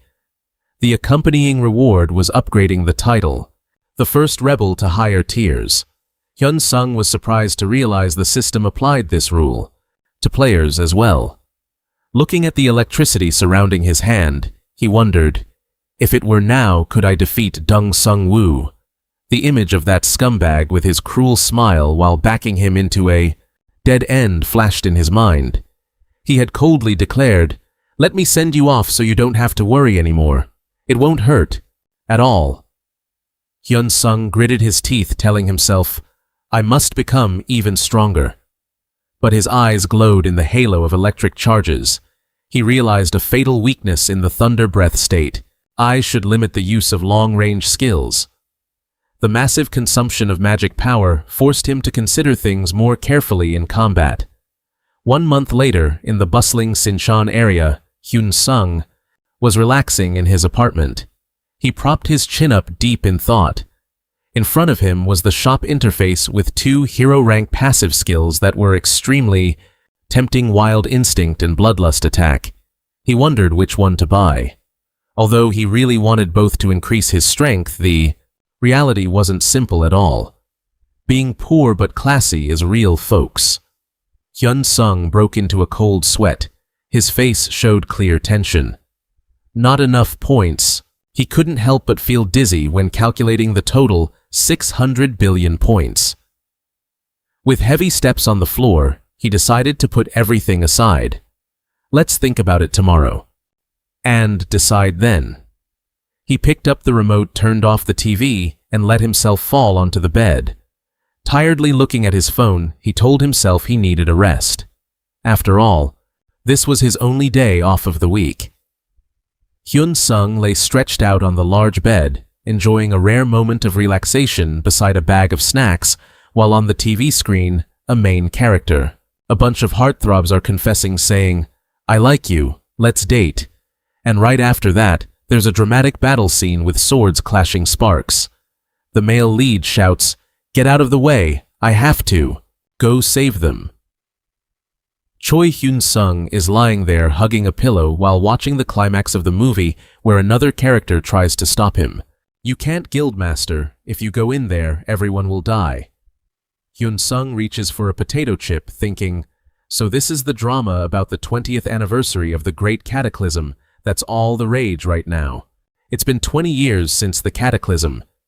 He realizes, noting the production team really splurged by giving the actors nothing but rare tier gear for the filming. Watching the footage recreate the past, Hyun-sung sighs, softly remembering the hardships he went through back then. On the exact day of the 20th anniversary, the whole world was buzzing, anxious, wondering if any terrible events would happen again. However, just like the 10th anniversary before, no special incidents occurred, maybe just a few reporters spreading fake news about dungeons, gradually disappearing, causing a stir online. Back to the movie, the heroine is sobbing, I love you so much." Hyun-sung gets goosebumps. He rakes his hair, annoyed by the cheesy lines. He turns off the TV and flops onto the bed, deep in thought. Hyun-sung tosses and turns head, still aching, not knowing which skill to spend. His points on from the tempting options. Suddenly, a strong tremor shakes the room, accompanied by a muffled sound. He jumps up, alert. What was that? Immediately after, a massive explosion rings out, followed by a woman's piercing scream from outside. Ah! Hyun-sung quickly springs out of bed, in his mind wondering if it was an earthquake. Outside the window, dust and bricks from the buildings start raining down, amidst the crowd panicking and fleeing on the street. A terrifying shout echoes, "Monsters!" It bares its sharp, threatening fangs, leaving everyone around screaming in despair. Two giant creatures carrying massive wooden logs start striding down the street, turning the bustling area into a chaotic battlefield. Choi Hyun-sung grinds his teeth in rage. Damn it! He instantly shatters the window and leaps straight down from high above, his hands blazing with combat flames. Down on the street, a girl screams in despair when she is snatched tight by a vicious monster. Instantly, Hyun-sung appears like a deity, swinging his razor-sharp sword to cut down the monster and save the victim. People around scream in panic and scatter, creating a scene of chaos. Hyun-sung's gaze turns ice cold. He focuses all his power and activates the firestorm skill. A giant pillar of fire erupts, obliterating everything in the street and leaving behind a desolate ruin. Looking at the scene, he clicks his tongue, worried. Fighting is easy, but I'm afraid I'll accidentally toast the clients too. The crazed monsters charge in, grabbing innocent people trying to escape. Hyun-sung grinds his teeth, his expression tense. What should I do now? Just as a couple is about to be slaughtered by a monster, a warrior in a red cloak suddenly appears, swinging his sword to rescue them just in time. In the distance, other player groups and squads of mages have also started fighting to push back the attack. The red-cloaked warrior turns and shouts to Hyun-sung, "This is a good deal. I'll leave the tough ones to you. Please take care of them, brother." Hyun-sung hastily replies, "Thanks," then receives a determined response, "Don't mention it." Right at that moment, sirens begin to wail across the air. On the big screens, in the middle of the street, an emergency broadcast rings out. Martial law has been declared. The military with heavy weaponry immediately moves into the area to control the situation.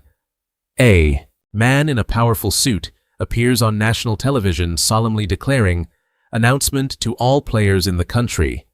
As of this moment, the emergency general mobilization order for players is officially in effect." Choi Hyun-sung stands stunned listening to the announcement. He grips his weapon tightly, fixing his determined gaze on the high-rise buildings where the monsters are pouring out.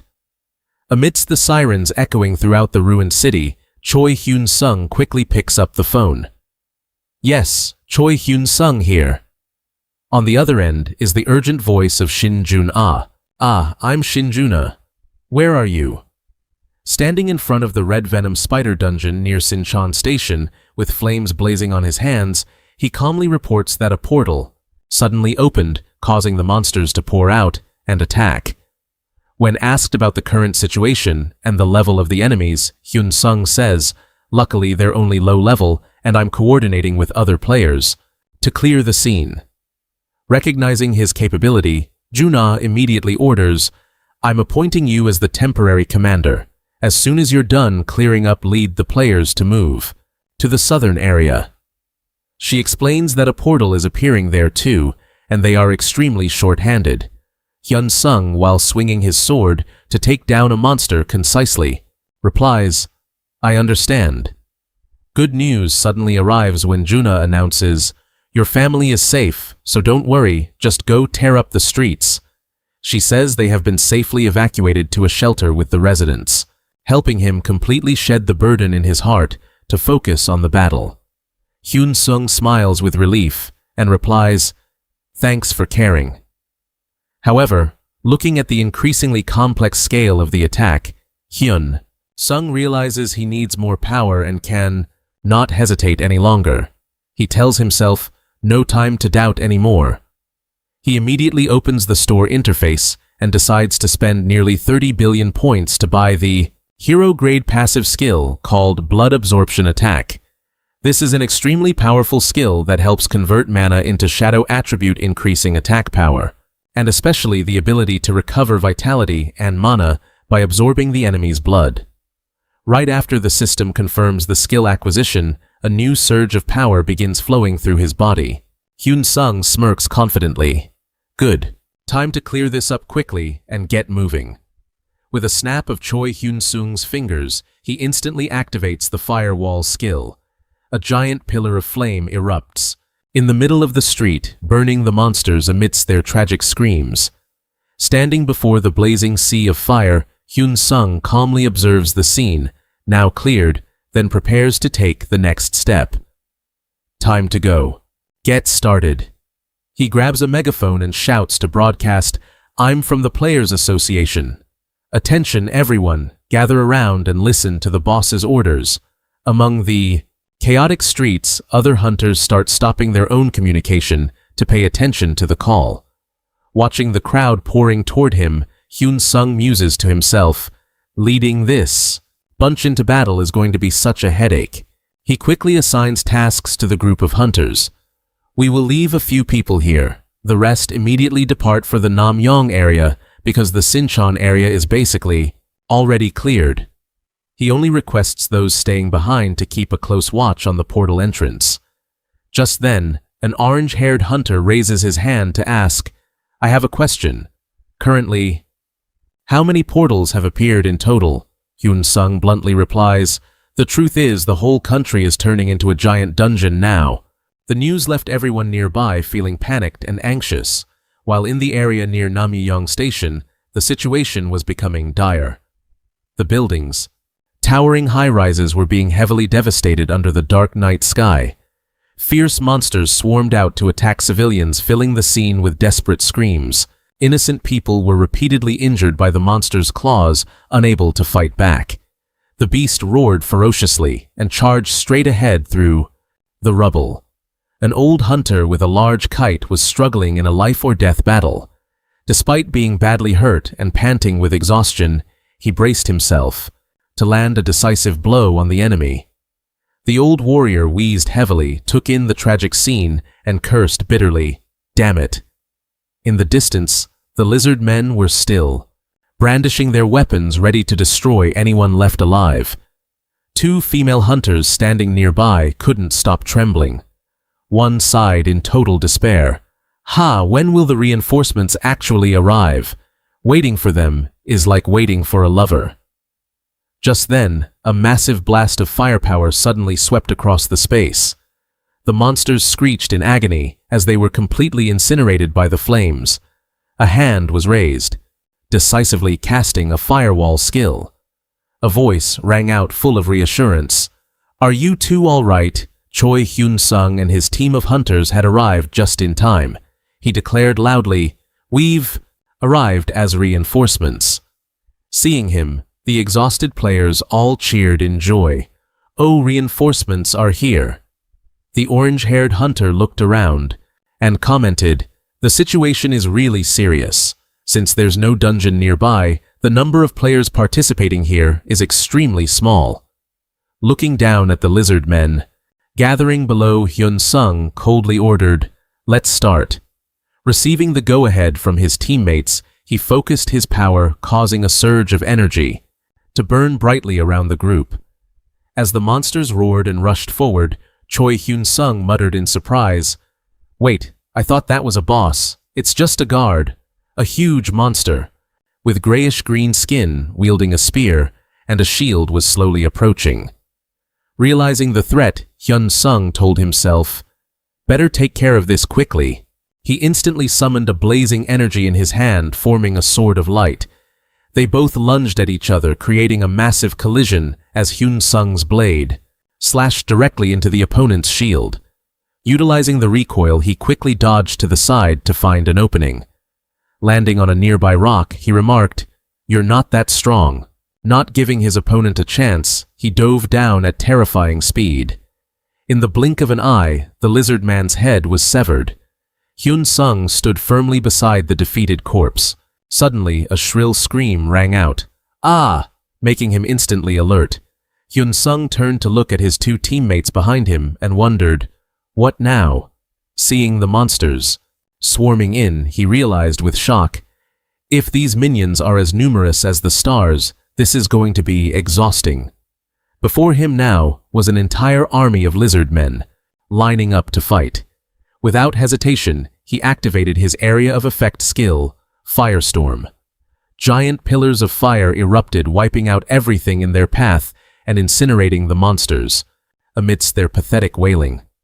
Observing those still standing, Hyun-sung frowned.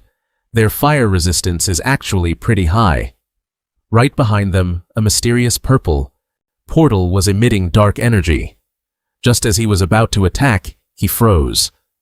Hyun-sung realized a strange weapon was flying toward him, a peculiar spear. Instantly, the monsters seized the moment to cling to him and roar aggressively. Trapped, he gritted his teeth in anger. "Damn it, my new clothes are going to rip!" Before he could break free, Hyun-sung was shocked to see beams of light aimed straight at him. A blinding explosion occurred, completely swallowing his position, in a wash of white energy. Choi Hyun-sung braced himself, gritting his teeth in pain. "Ugh!" Having regained his balance, he was stunned to feel a massive pressure weighing down on him. What is this? In front of him stood the lizard man king, Hulk-like, with deep green skin and bulging muscles. The boss monster loomed like a mountain, wielding a giant menacing trident. Looking into its cold eyes and sharp teeth, Hyun-sung realized that must be the lizard man king. The shield in his hand fell to the ground after the powerful collision. Without wavering, Choi Hyun-sung immediately drew his black sword, his eyes filled with determination. From above, beams of blazing white light began to rain down. The lizard man king stood tall in the middle of the night sky, surrounded by deadly energy waiting to erupt. A trident of light tore through the space, flying straight at Hyun-sung with terrifying speed. He quickly rolled backward to dodge, but the powerful shockwave still knocked him back and sent him tumbling to the ground. Immediately, two lizard man minions seized the chance to attack. He shouted loudly, "Fire shield!" A powerful surge of firepower erupted, creating a blazing protective layer to block the enemy's pressure. With icy eyes, Hyun-sung jumped into the air, gathered a giant fireball in his hand, and lunged straight at the boss monster's head. Facing the direct attack, the Lizardman King tilted its head back and let out an earth-shattering roar. That close-range breath, Choi Hyun-sung, was stunned as a massive wave of energy suddenly swept through, leaving a trail of terrifying destruction on the ground. Realizing the dangerous situation, he gritted his teeth with determination. Great, this fight is going to cost me a lot of energy. But he was going all out. Immediately, he activated his ultimate skill, Thunder Breath. Hyun-sung's entire body was covered in a brilliant blue electric aura. His eyes flashed with powerful lightning, ready for the counterattack. Below, the Lizardman army rushed forward frantically with savage screams. Seeing the other players struggling against the enemy's claws, Hyun-sung told himself, I have to hold the line. He realized that besides himself, there were currently no other players capable of dealing with even these common monsters. If he didn't stop them here, everyone would be completely wiped out. Instead of being afraid, he sighed in relief, feeling glad that the monsters had focused all their attention on him instead of attacking the weaker players. Electricity crackled on his razor-sharp blade. Hyun-sung dodged with lightning speed, avoiding the heavy sword strikes raining down from all sides. A massive earth-shattering electric explosion erupted, wiping out the surrounding lizard men in a heartbeat. Amidst the blinding lightning, Hyun-sung's expression remained coldly calm as he watched the enemy fall apart. The monsters shrieked in agony as they were completely overwhelmed by the electrical current and lost all ability to resist. Not giving them a chance to react, he swung his blade with immense power, finishing off all remaining enemies with the absolute strength of thunder and lightning. An hour later, the atmosphere on the battlefield became strangely quiet. The other players were all exhausted, soaked in sweat after the long, tense battle. Choi Hyun-sung walked casually past the bodies of the monsters that had fallen. He turned his gaze toward the final opponent and coldly declared, Now there's only you left. Hyun-sung enveloped his entire body in a brilliant blue electric aura. He loudly announced, Let's make this quick. The monster roared madly and lunged, but Hyun-sung, it was eerily silent. The other players were completely exhausted, drenched in sweat after such a long, tense battle. Choi Hyun-sung walked leisurely over the corpses of the fallen monsters. He turned his gaze toward the final opponent and coldly declared, Now it's just you left. Hyun-sung's entire body was engulfed in a brilliant blue current of electricity. He spoke clearly, Let's end this quickly. The monster let out a crazed roar and lunged, but Hyun-sung, lightning fast, he dashed forward and unleashed a lethal strike that left his opponent gravely wounded. Steadying the sword which felt heavy in his hands, he asserted confidently, A one-on-one fight. This will be over in no time. With terrifying speed, Hyun-sung closed the distance, narrowly dodging an attack from the Lizardman King. A powerful slash left the Lizard King caught completely off guard. The scene turned chaotic as his opponent collapsed to the ground. Standing amidst the wreckage, Hyun-sung breathed heavily, exhausted after pouring everything into the finishing blow. He sat down right in the middle of the desolate street, eyes scanning his surroundings, quietly assessing the situation. It wasn't too bad. Even though he was drained, he still held out hope for a decent reward. I hope something good drops. Suddenly, a brilliant blue light burst from thin air, leaving him stunned. He exclaimed with excitement, Looks like I'm getting a new hack game skill. A mysterious skill book appeared amidst the glittering specks of light. Right before his eyes, Hyun-sung picked up the book and realized, Wait, it's rare, rank. The system displayed it. This is the Frost Breath of the White Lizard King skill book. It allows the user to consume mana to unleash a blast of extremely intense cold. Without a moment's hesitation, he stared deep into the book and decided, time to learn it. After acquiring the new skill, he took a moment to rest alongside the other survivors in the middle of the devastated street. Hyun Sung felt his strength returning. Resting for a bit really helps get my stamina and mana back. Suddenly, streaks of sharp dark energy flew in from afar. He looked up alert as a strange noise echoed right above his head. The machine gun barrels were still smoking after a fierce sweep. The soldiers in combat gear quickly reported the situation over the radio. Area South EE has been cleared. His face relaxed into a light smile. Man, seeing that, Hyun Sung stood still, staring at the ruined buildings while fighter jets roared across the sky. He muttered to himself, "I guess the mission was a success." 3 days later, the world was plunged into a gloomy atmosphere due to the aftermath of the Second Great Transformation. The global economy had fallen into a state of temporary paralysis. Things that were once considered taken for granted, like electricity, oil, gas, food, and clean water, suddenly became critically scarce. In South Korea, the government ordered the evacuation of residents from small towns to major cities to establish defensive lines. This was a measure to minimize the area needing protection and reduce human casualties. However, this plan led to the complete collapse of the logistics and distribution systems. Amidst the food and water shortages, the production of industrial goods also ground to a halt. Defense is fine, but the stomach is hungry. Standing in a deserted park, Hyun Sung checked his system interface and realized the customers were buying like crazy. There isn't a single portable charger left to sell. He stared thoughtfully at the virtual screen, his face showing clear signs of worry. With supplies cut off, business can't continue like this. His eyes narrowed with calculation.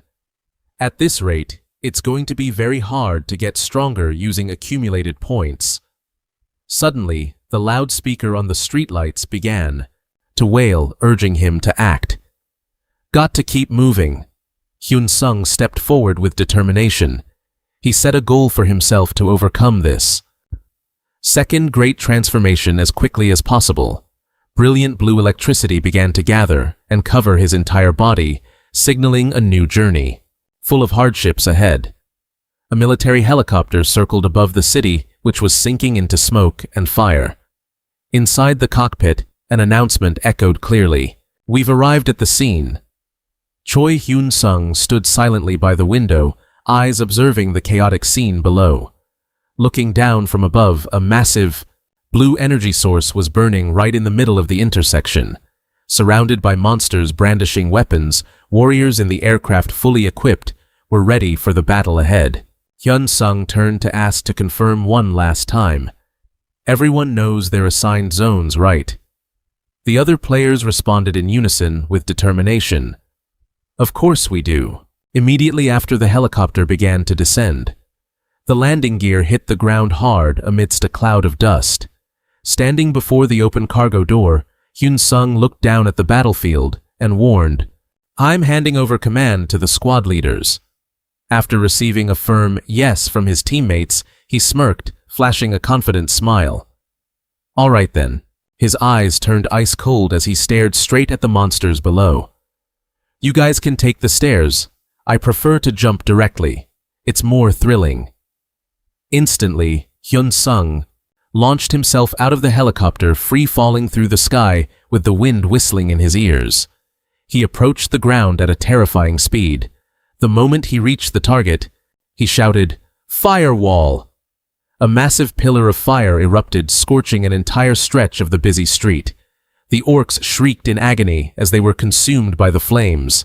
Their fierce faces were now filled with absolute terror at the overwhelming power. The orcs were blown away by the explosion's shockwave. Hyun Sung, quick as a lightning bolt, swung his sword, a sharp blade performing a series of powerful consecutive strikes. Behind him, other hunters also joined the fray, coordinating smoothly to push back the attack. The other groups of players were also quickly moving into position to surround the monsters. Standing in the middle of the battlefield cluttered with enemy corpses, Choi Hyun Sung casually sheathed his sword. He looked around, once then muttered, "Trash cleaned up, time to go collect the paycheck." "Wait! What?" A piercing scream echoed as the giant foot of a strange creature stomped onto the road. A fierce bull with glowing eyes roared threateningly amidst the smoke. However, instead of attacking the monsters, all simultaneously turned and fled for their lives. Choi Hyun-sung asked, stunned, He narrowed his eyes to observe the backs of the fleeing bulls and noticed something very abnormal. What is this? The monster's face now showed clear terror, sweat dripping down, as if it were running away from something even more terrifying than death itself. Standing in the middle of the street, Hyun-sung watched the monsters and muttered, "What's going on?" He couldn't help but wonder when he saw the bulls, which were supposed to be very aggressive, choosing to flee as soon as they were attacked. These fierce bulls are running away after being attacked. Even with many doubts, he quickly decided he couldn't let them escape. Hyun-sung immediately activated the Breath of Lightning skill. Brilliant blue electricity covered his body in a flash. Not stopping there, he continued to cast Fire Spear. With a confident smile on his lips, Hyun-sung remarked casually, "This actually makes it even easier." He stomped hard on the road and shot forward at a terrifying speed. Hyun-sung closed in on the target, unleashing a powerful strike that created a massive explosion, right on the back of the giant bull. He continued to glide through the battlefield, electricity crackling on his fingertips. Powerful, a burning spear of fire was launched from his hand. He pierces through the enemy, creating a massive pillar of fire that swallows everything around him. Smoke and embers gradually fade away into the clear blue sky. He calmly raises his hand and murmurs, counting the enemies he has taken down. 15 served on a platter. Any more?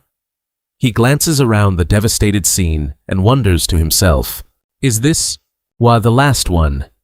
In front of him, the lower half of a monster's body is still smoking, charred by electric shocks. Choi Hyun-sung gazes forward, his eyes cold and sharp. Choi Hyun-sung gasps, "What the?" A low guttural growl erupts immediately, after followed by a dark blue arm covered in tough scales and razor-sharp claws. Appearing out of nowhere, he stares at the entity in shock, wondering why such a thing is here. A pair of glowing yellow murderous eyes sweeps over him. It's a creature, with a minimum level of 350, possibly exceeding level 400. It tilts its head back and lets out a deafening roar that shakes the very space around them. A giant monster with bulging muscles emerges right in the middle of the bustling city. "Get ready to get wrecked," Hyun-sung thinks, breaking into a cold sweat as his eyes show clear astonishment. It's the highest level monster currently in existence, and standing before him is a hero-grade monster called a blue drake. Standing in front of this looming creature, Choi Hyun-sung appears incredibly small and lonely. Meanwhile, at the operations center, a female employee is frantically typing, her face filled with anxiety, hoping everything will end. At this rate, she silently calculates that among the approximately 100,000 players in South Korea, only about 5,000 have completed their 4th class advancement. The other staff members are also tense, monitoring a series of surveillance screens. They conclude that while the military's firepower can cover areas with low-level monsters, to mid-level ones, a bigger problem is arising as the number of portals decreases. High-level monsters are appearing with greater frequency, causing a severe shortage of high-level players. Suddenly, an ear-piercing warning signal blares through the system. A staff member hurriedly reports an emergency. A new portal just opened in the Gaseon area. The female manager immediately asks, "What kind of monster?" The staff member rushes to answer, "We are in the middle of verifying." Images of winged creatures flying in the sky immediately appear on the screen. The staff member yells, "A flock of wyverns has escaped." The manager clutches her head, exhausted. "Did we run out of normal mobs? Why is it all hero-grade stuff?" Another staff member quickly asks, "The Gasul area is under the responsibility of the Doctors Guild, right?" Upon receiving confirmation, he reports that the Doctors Guild is urgently requesting immediate reinforcements. Since the Doctors Guild's main force consists mostly of tanks and melee warriors, they are facing great difficulty in taking down the wyverns flying high above. The staff in the center can only watch anxiously as the situation begins to spiral out of control. At the operations center, the female team leader urgently asks, "Are there any other guilds nearby that we can mobilize to Gasol?" A staff member quickly reports that at the Jongsan station area, the Zua Guild with its core force of mages is on standby. Without a moment's hesitation, she grips her weapon and orders, "Tell the Zua Guild to launch immediately." Just then, the alarm siren blares, repeatedly signaling that a new portal has just opened in Dansandong Daejeon, with a swarm of harpies pouring out. The situation becomes even worse when, in Busan, ogre-type monsters start appearing from the portal. Another staff member rushes over to the team leader. "Team leader, there is a report that a blue drake has appeared at the toll gate in Osan City, Gyeonggi Province." Hearing this, her expression shifts, and she wonders if that is the area where Choi Hyun-sung is carrying out his mission. The staff member confirms the first person to report the appearance of the blue drake was Choi Hyun-sung, and he is still continuously sending requests for reinforcements to the center. The team leader's eyes turn cold and resolute as she looks at the report in her hand. Standing in the middle of the command center, she suddenly makes a decisive decision. This situation stinks. Everyone pull back to save your lives. She orders her subordinates to inform all players to evacuate the scene immediately. After receiving confirmation from the staff, the team leader silently observes the situation with a deep, thoughtful expression. Choi Hyun-sung is running for his life with all his might, his breathing ragged mixed with impatience. When will the reinforcements get here? Waiting for a rescue that's never coming, what a ripoff. His eyes are tense, sweat dripping down, as he hears a cold notification from his communicator. From this moment on, abort all ongoing operations in Osan City. Hyun-sung gasps in shock. What? Just then, a giant building is suddenly tossed into the air like a toy amidst the chaotic streets. Emergency evacuation orders continue to be issued, demanding all players leave the scene as fast as possible. Hyun-sung runs while screaming into his radio in frustration. No, but the situation isn't something we can just retreat from. Behind him, a high-rise building collapses, creating a massive explosion of dust. A growl, low and guttural, echoes out, revealing the fierce face of the blue drake with its glowing fire-yellow eyes. Hyun-sung kneels on the asphalt, a slight smirk appearing, revealing his determination despite the incredibly perilous situation. A powerful stomp from the giant dragon's foot lands right near his position, causing the road to shatter into 100 pieces. Slipping inside a building, Hyun-sung stands still, looking through the glass. In front of him right now is a massive chunk of dark blue skin, blocking out the entire sky. He clicks his tongue, exasperated. Being handsome is a curse too, even the dragon won't let me be. While he's busy calculating his breath, suddenly hitches when he notices something unusual. Right outside the window. The blue drake's massive head slowly emerges, staring inside with murderous intent. Hyun-sung can only smile helplessly. Ha ha ha, damn it! The towering monster is right against the glass, signaling an unavoidable confrontation. High in the sky, massive chunks of architecture continue to fall. A large building crashes to the ground with terrifying force, crushing a yellow taxi and turning the neighborhood into a ruinous mess. The blue drake roars threateningly. Immediately, Choi Hyun-sung unleashes his firestorm skill. A thunderous explosion of firepower engulfs his opponent. Standing in the middle of the smoke, he grunts, determined. One more hit, the fierce flames swallow the blue dragon, but it still stands there unmoved. Hyun-sung quickly rolls and retreats from the high-rise building, sweat dripping down his tense face as he swallows. Sigh in anxiety. Just as he lands on the road, the blue drake closes in right behind him, making him gasp in terror. Too close! He intends to build up his magic, but massive blocks of ice suddenly erupt from the ground, shattering the surrounding structures. Hyun-sung stares blankly at the scene. A heavy strike came crashing down, forcing him to dodge just in the nick of time. Hyun-sung crouched low on the road, glaring at the monster pursuing him relentlessly, wondering, why does it keep latching onto me? It just won't get off my tail. His eyes narrowed, filled with a murderous chill. He realized he had no choice but to fight. Instantly, he activated his lightning breath, a brilliant blue surge of electricity. It engulfed his body amidst the blue drake's earth-shattering roar. Hyun Sung gripped his short sword tightly and shouted, "Let's see how this goes." He bolted forward like a bolt of lightning, taking the blue drake by surprise. But then something strange happened that left him stunned. What the? Before he could even process it, a massive collision sent him flying. He groaned in agony as he was sent hurling through the air. As he fell, his eyes went wide with shock. Huh! A powerful tail swipe from the blue dragon had sent him barreling away at terrifying speed. Caught off guard by the sudden attack, Choi Hyun Sung gritted his teeth and cursed, "Damn it!" The blue drake's cold, sharp eyes were tracking his every move, amidst the rubble and debris scattered across the street. After that brutal impact, Hyun Sung realized his opponent's defense was rock solid. Its scales are way too tough, he thought. He stood frozen before the monster's massive imposing frame, frantically calculating. The only possible weak spot had to be its eyes. A sharp, piercing glint flashed in Hyun Sung's eyes. Filled with resolve, he gathered his strength and shot forward like a lightning bolt toward the giant blue dragon.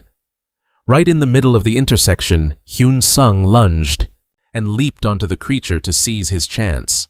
Targeting the spot he'd mapped out, he put every ounce of his power into his weapon, slashing fiercely at the monster's underbelly within a halo of brilliant electrical charges. His face showed intense focus as he unleashed the daring melee strike. The blue drake swung its massive tail sweeping across the road, forcing Hyun Sung to jump back to dodge. He landed firmly surrounded by crackling sparks. Looking at the shallow scratch he'd just left on that thick hide, Hyun Sung gasped in shock. "What kind of scales are these thicker than my ex's face?" The monster let out a menacing growl that made him break into a cold sweat. Immediately, it swung its wing, like a massive club delivering a strike with the weight of 1,000 pounds straight at him. Hyun Sung nimbly leaped high to avoid it, muttering, "Too fast," while in midair he suddenly froze, in total confusion. Huh! A wave of electrical energy suddenly erupted violently from the monster. Faced with the overwhelming pressure and blinding light, Hyun Sung squeezed his eyes shut and gritted his teeth to endure, the shockwaves rippling out. The blue dragon still stood tall in the middle of the street, while successive explosions tore up the ground beneath its feet. Choi Hyun Sung lay collapsed on a rooftop, his body drained, facing the jaws of death. Looking at the blue drake's massive shadow looming over him, he could only grit his teeth and mutter bitterly, "Damn it!" The monster didn't hesitate. It opened its cavernous blood-red maw and swallowed him into the deep darkness. Waking up in a cramped, blood-choked space, Hyun Sung realized he was inside the monster's throat. In this life-or-death moment, images of his ailing father in the hospital and his loved ones waiting at home flashed through his mind. He told himself, "I can't die like this. If I die, what happens to them?" With his remaining strength, he held on, gripping his weapon tightly, noticing his body being dragged deeper into the stomach. He steeled himself. Well, there's no round-trip ticket out of a dragon's stomach, is there? Hyun Sung poured every bit of his remaining life force into stabbing his blade deep into the monster's soft tissue to hold his position. While in the depths of despair, Hyun Sung suddenly stopped, completely stunned. What is this? He realized something strange while soaking in the blue dragon's blood. This dragon blood, it's even better than S-rank potions. His wounds were healing miraculously. His eyes blazed with hope as he realized this was his chance to turn the tables. Ignoring the revulsion, Hyun Sung began biting and frantically stabbing his weapon into the soft flesh. Meanwhile, at the command center, the atmosphere was suffocated by shock upon receiving the grim news. The female manager asked in disbelief to confirm, "Choi Hyun Sung, he's dead." The staff member standing across from her replied heavily, "We suspect so." She questioned furiously, "How could this happen? I clearly ordered all players to withdraw from the scene immediately." Another female staff member holding a tablet explained, "Because Hyun Sung was on the crucial mission to seal the portal, he was the closest one to the Blue Drake. Even though he tried to move as soon as he heard the withdrawal order, the sudden appearance of an S-rank monster likely didn't give him enough time to escape." The manager bowed her head, gritting her teeth in pain. "Damn it." She asked worriedly if his family had been notified. The staff reported that, although the association hadn't sent a direct death notice, the list of fallen players had been made public, so his relatives had likely already learned the situation. The manager sighed helplessly, raising a hand to her forehead to cover the exhaustion and regret washing over her.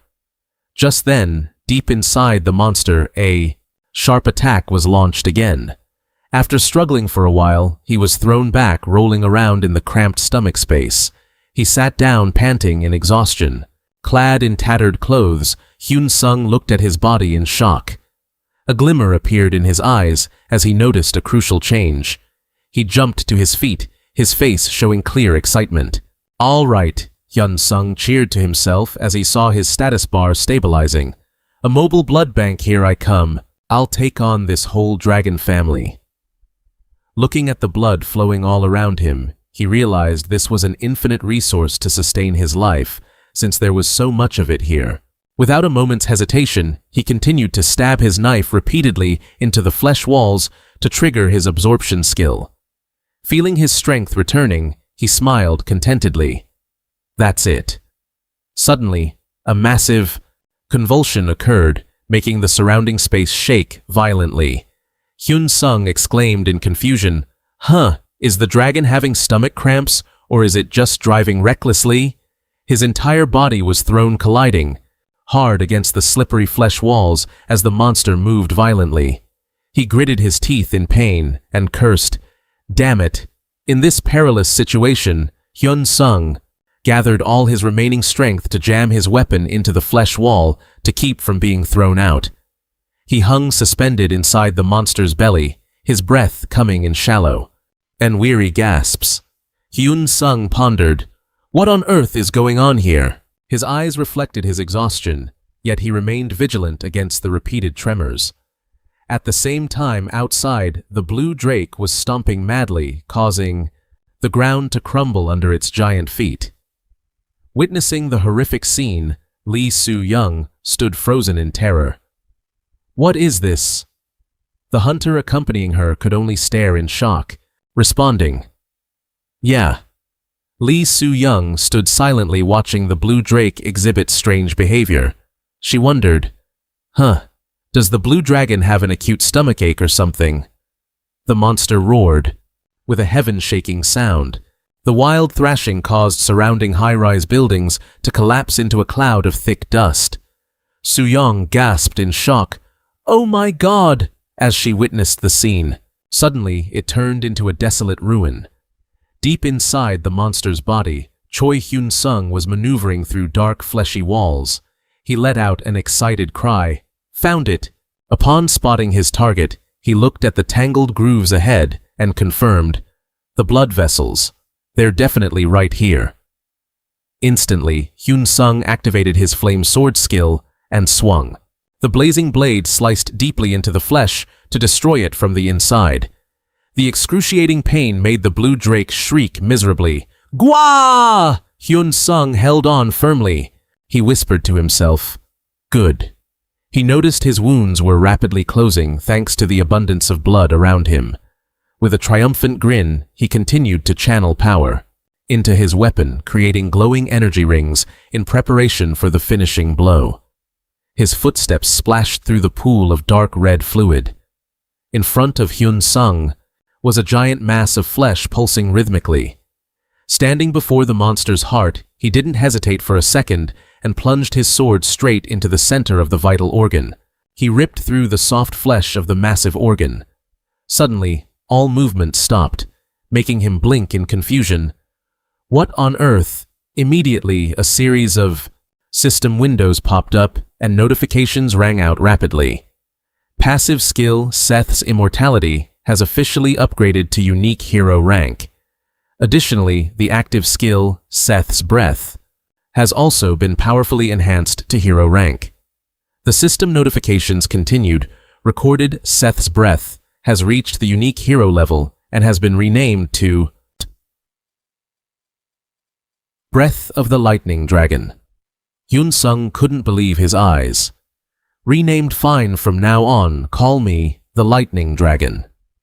He was stunned to receive a series of unbelievable achievements, because he had single-handedly taken down the Blue Drake Jitos, a famous hero rank monster with a level gap of over 300. Looking at the ruins around him, he muttered, I knew it wasn't just some ordinary trash. Hyun-sung scanned the space as it grew quiet and wondered, is it over? Then the system announced, rare rank item Blood-Sucking Sword has been successfully restored. Hyun-sung exclaimed in surprise, huh. Immediately the sword was upgraded to unique hero rank and renamed the Dragon Blood Sword. Holding the new lethal-looking weapon, he smirked, oh ho. Suddenly his eyes widened in amazement as he saw a glowing blue magic book hovering in the void.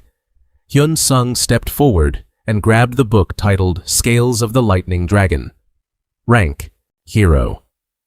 This was a passive skill book that helps significantly boost physical defense skill resistance and resistance to electrical attacks. He nodded in satisfaction. Nice.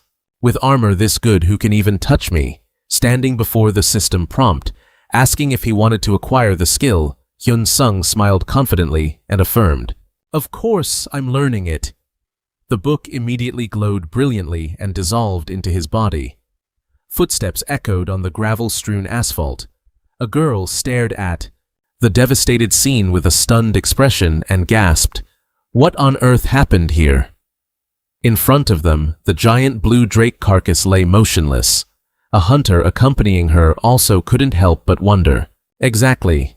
He told me that just a moment ago the monster was thrashing around like crazy, but then its movements kept slowing down until it suddenly collapsed and stopped breathing immediately. The hunter put a hand to his chin, speculating, maybe it caught some disease, a hero rank dragon acting like some farmed chicken. The girl immediately dismissed it, because up until now she had never heard of a dragon drake dying from a disease. Suddenly, he squinted at the ruins and exclaimed, oh, there's someone there. The girl asked in confusion, what was that?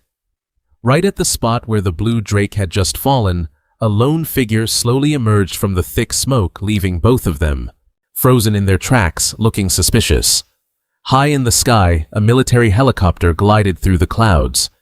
Inside the cabin, the hunters were busy readjusting their equipment. One member sighed in relief. Finally done. Time to go home and catch up on some sleep. The teammate next to him agreed, adding that they had never experienced such a dizzyingly busy time before. Shin Jun-ah gripped her weapon tightly. She thought to herself, he isn't the type of person who would just die like that. At an emergency meeting, Shin Jun-ah shouted furiously, how could you possibly demand contract violation compensation from Choi Hyun-sung? She stood up abruptly, full of rage, facing the high-ranking officials. The man with glasses sitting opposite her maintained a cold, calm attitude. Calm down, team leader Shin Jun-ah. He casually delivered a stinging comment. After all, he is already a dead man. Shin Jun-ah gritted her teeth in anger upon hearing those callous words. The official continued to explain that in a situation where the damage is as severe as it is now, cutting costs to the minimum is absolutely necessary. He squinted at her and retorted, shouldn't we be cutting down on expenses as much as possible? Shin Jun-ah glared at the official with contempt and growled, are you trying to rip off my friend, or do you want a punch in the face instead of lunch? Faced with her fury, he turned pale and stammered that she was overreacting. However, the pressure from Jun-ah's killing intent made the official tremble, sweat pouring down his face from fear. She glared at him, questioning if this was how they handled business, and if she were the one who had fallen, would they have treated her as cruelly as this? Faced with the terrifying threat, The official hurriedly bowed, pleading, "Please calm down. I will immediately withdraw that decision. Right now." Back in reality, Junna still couldn't believe that a player as strong as Hyun Sung had died while facing the Blue Dragon. Suddenly, a subordinate rushed in to report an urgent piece of news. The employee wearing a headset trembled as he announced, The Blue Drake has been eliminated." That news left everyone around stunned. A blonde hunter asked in shock if some top-ranker team had taken action. However, everyone agreed that currently no team was capable of doing that. The employee revealed a shocking truth. The player who was swallowed by the Blue Drake is actually still alive. He attacked from the inside of its internal organs and took it down. The employee confirmed that it was a member of the association named Choi Hyun Sung. Hearing that name, she curled her lip, flashing a smile full of hidden meaning. At the same time, in a bustling neighborhood, Choi Hyun Sung was wearily splashing water on himself to wash away the filth. Looking at his appearance, he sighed when he saw his state right now was truly pathetic. Choi Hyun Sung moved slightly. He realized that the wounds on his body seemed to have completely vanished. A male hunter standing nearby approached. He handed him a blue cloak and said, "Take this, or you'll be giving everyone a show of your birthday suit." Hyun Sung took it with a look of gratitude. "Ah, thank you." After putting on the cloak, he hesitated and asked, "Hey, could I borrow a phone for a second?" explaining that he really wanted to call his family right now. A female hunter, standing nearby, quickly pulled out her phone and handed it to him. "Of course, take your time. Borrow it for as long as you need."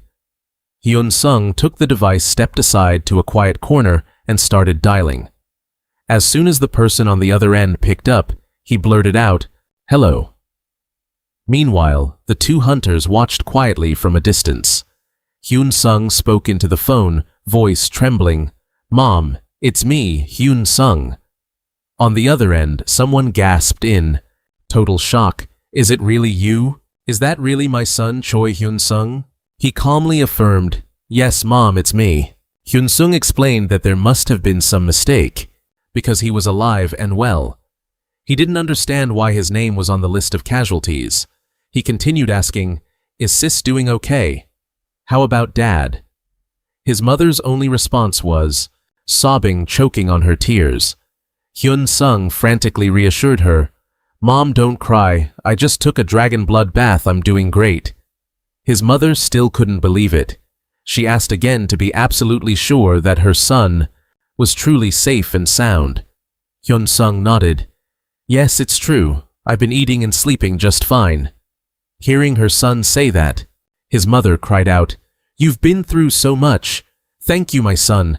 I'm so grateful you're still alive." However, she suddenly revealed something that made Hyun Sung's eyes widen in shock. "Actually, yesterday, people from the Players Association came to our house.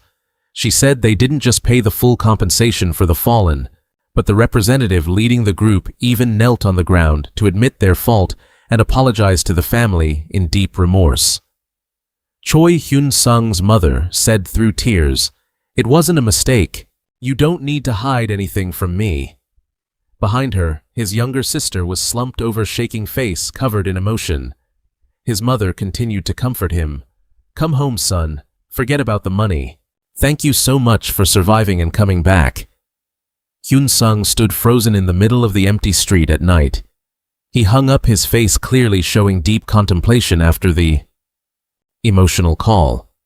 He pulled the blue cloak tighter and walked quietly through the rubble, finding a secluded corner to rest. He sat down and let out a sigh of relief. "Who?" Immediately, he pulled out his new sword to check it. First, let's see how the blood-absorbing sword has changed. A system window appeared with info on the Dragon Blood Sword heroic rank. Looking at the line, item bound, he wondered, bound item, must be high-tier gear, so the system locked it. However, he was quickly drawn to the third option regarding growth potential if it keeps absorbing dragon blood. Hyun Sung smiled contentedly. "With this, I don't have to worry about weapons anymore. Next, he opened his skill info, Thunder Dragon's Breath, Heroic Rank. He noticed there was only one new option added. He clicked his tongue. Only one new option. But, he comforted himself, it can be leveled up anyway. Hyun-sung continued to check the titles earned after the life or death battle. The title, Limit Breaker, had been upgraded from rare to heroic rank, increasing all stats by 20 points. He nodded to himself, as expected. Another notification appeared, stating the title, Solo Killer of Blue Drake Jitos, granted him an extra 4 points in magic power. Suddenly, a strange title popped up, making him stare in confusion. What is this shadow warrior? This warrior is lacking clothes. Hyun-sung could only laugh at the system's humor. Ha ha, I guess that's a bonus reward.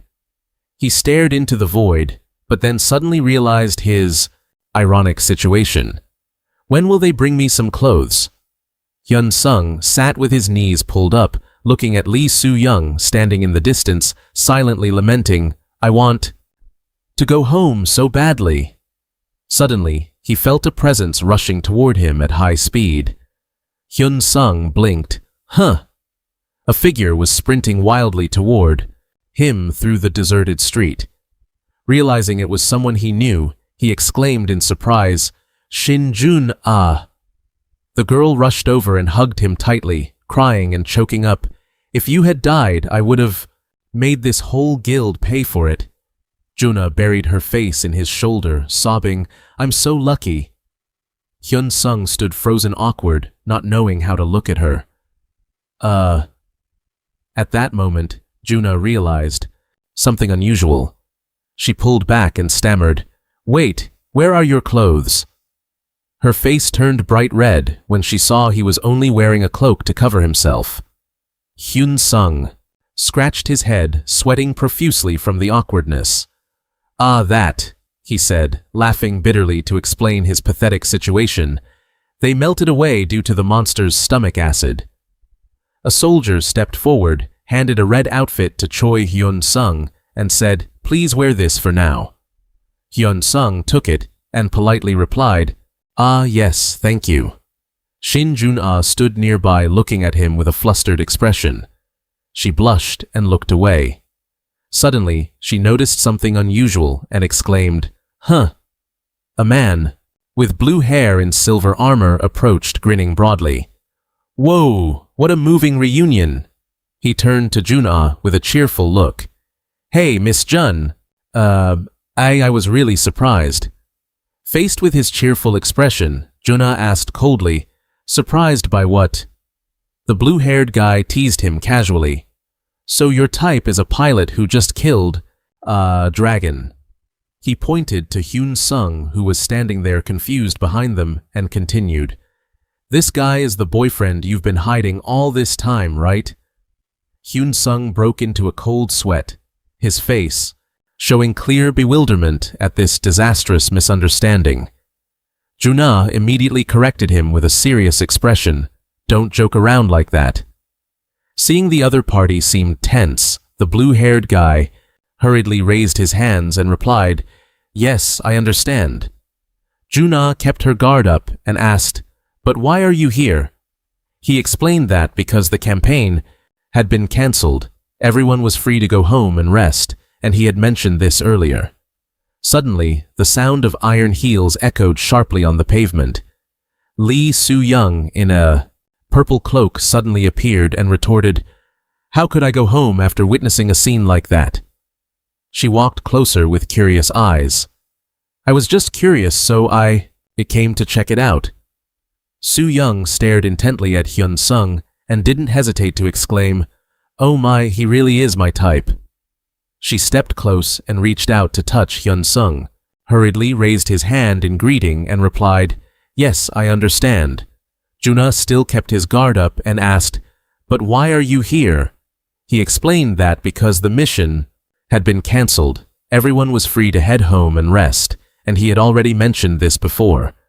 Suddenly, the sharp, dry clacking of iron heels echoed against the pavement. Lee Soo-young, wearing a purple cloak suddenly appeared and retorted, "After witnessing all of this, how could I possibly just head home?" She stepped closer, her eyes full of curiosity. "I was just curious, so I came to check it out." Su Young stared intently at Hyun Sung and didn't hesitate to blurt out, "Oh my god, he is exactly my type." She stepped right up to him, reaching out to touch Hyun Sung and remind him to greet him as your future lover right now. Junha lunged forward, gripping Su Young's wrist to stop him. "He just escaped the jaws of death, you know," she snapped. Furious, she continued, "Please stop messing around." Su Young kept his calm smile and replied, "I'm not joking at all." He stared deep into Junha's eyes and retorted, "But why are you so incredibly angry, Junha?"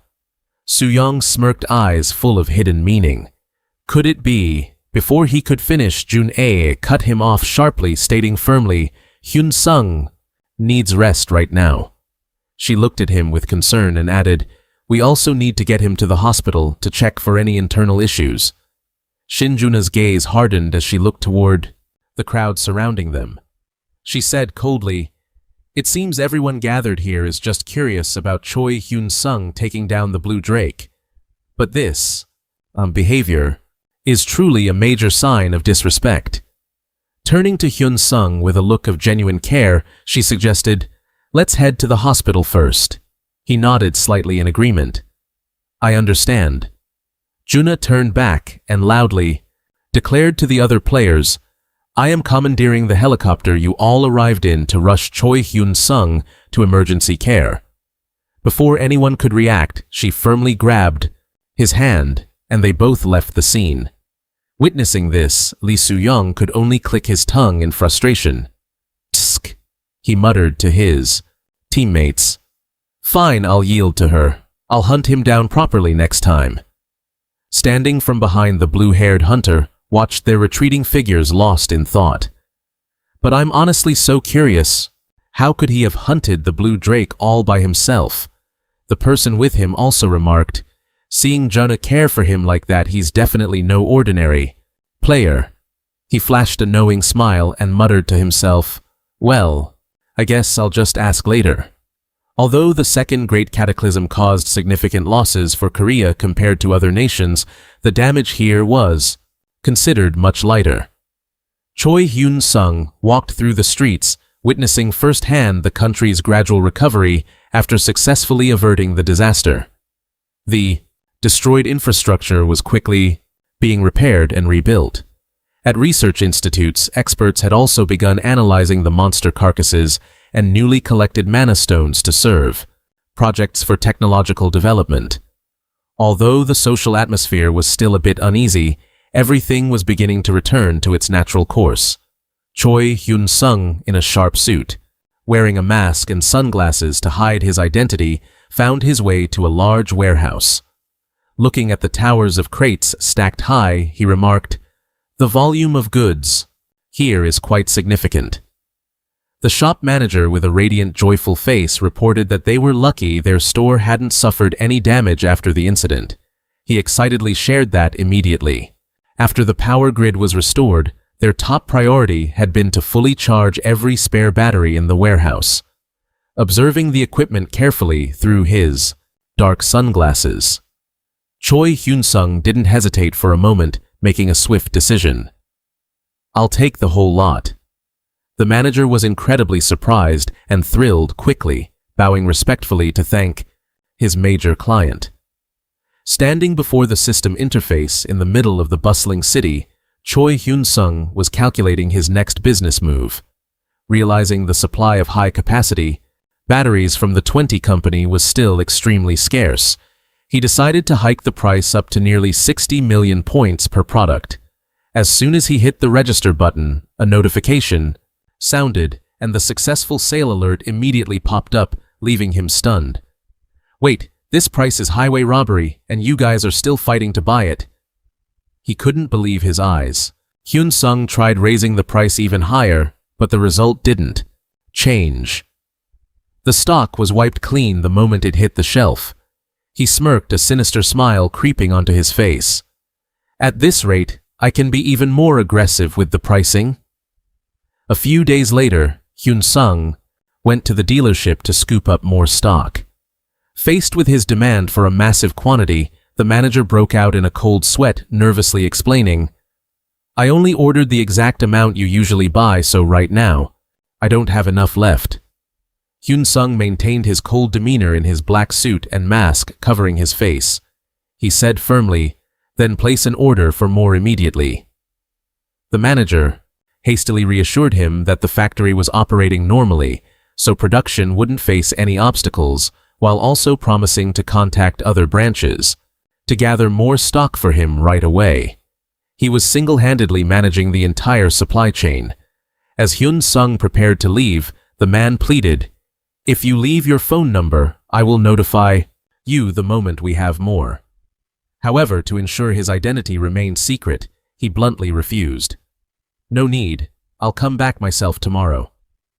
Walking down the street, Hyun-sung calculated to himself, "If I could trade directly with the factory, that would be ideal." He recalled the time before the second great cataclysm when he had tried to contact the factory but was coldly turned away because they didn't work with individuals. Even though he had promised to place an order for a massive quantity, the partners remained firm in their stance that they only accepted orders from official legal entities or businesses with valid licenses. Standing amidst the flowing crowd, Hyun-sung pondered, should I go register a business and buy an entire warehouse? But then a bolder idea popped into his head, making his gaze turn sharp and determined. How about I just open an electronics store?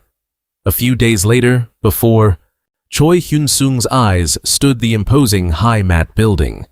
Congratulatory flower wreaths were neatly lined up at the entrance, marking a new promising beginning. Watching the bustling crowd, he commented softly, "Even on a weekday, it's really crowded." Suddenly, a woman with long brown hair smiled and called out, "Oh, Hyun-sung." Seeing his sister, he thought to himself, "I was right to entrust the business to her. Just leave it to her, and I can focus on killing dragons and bringing the money home."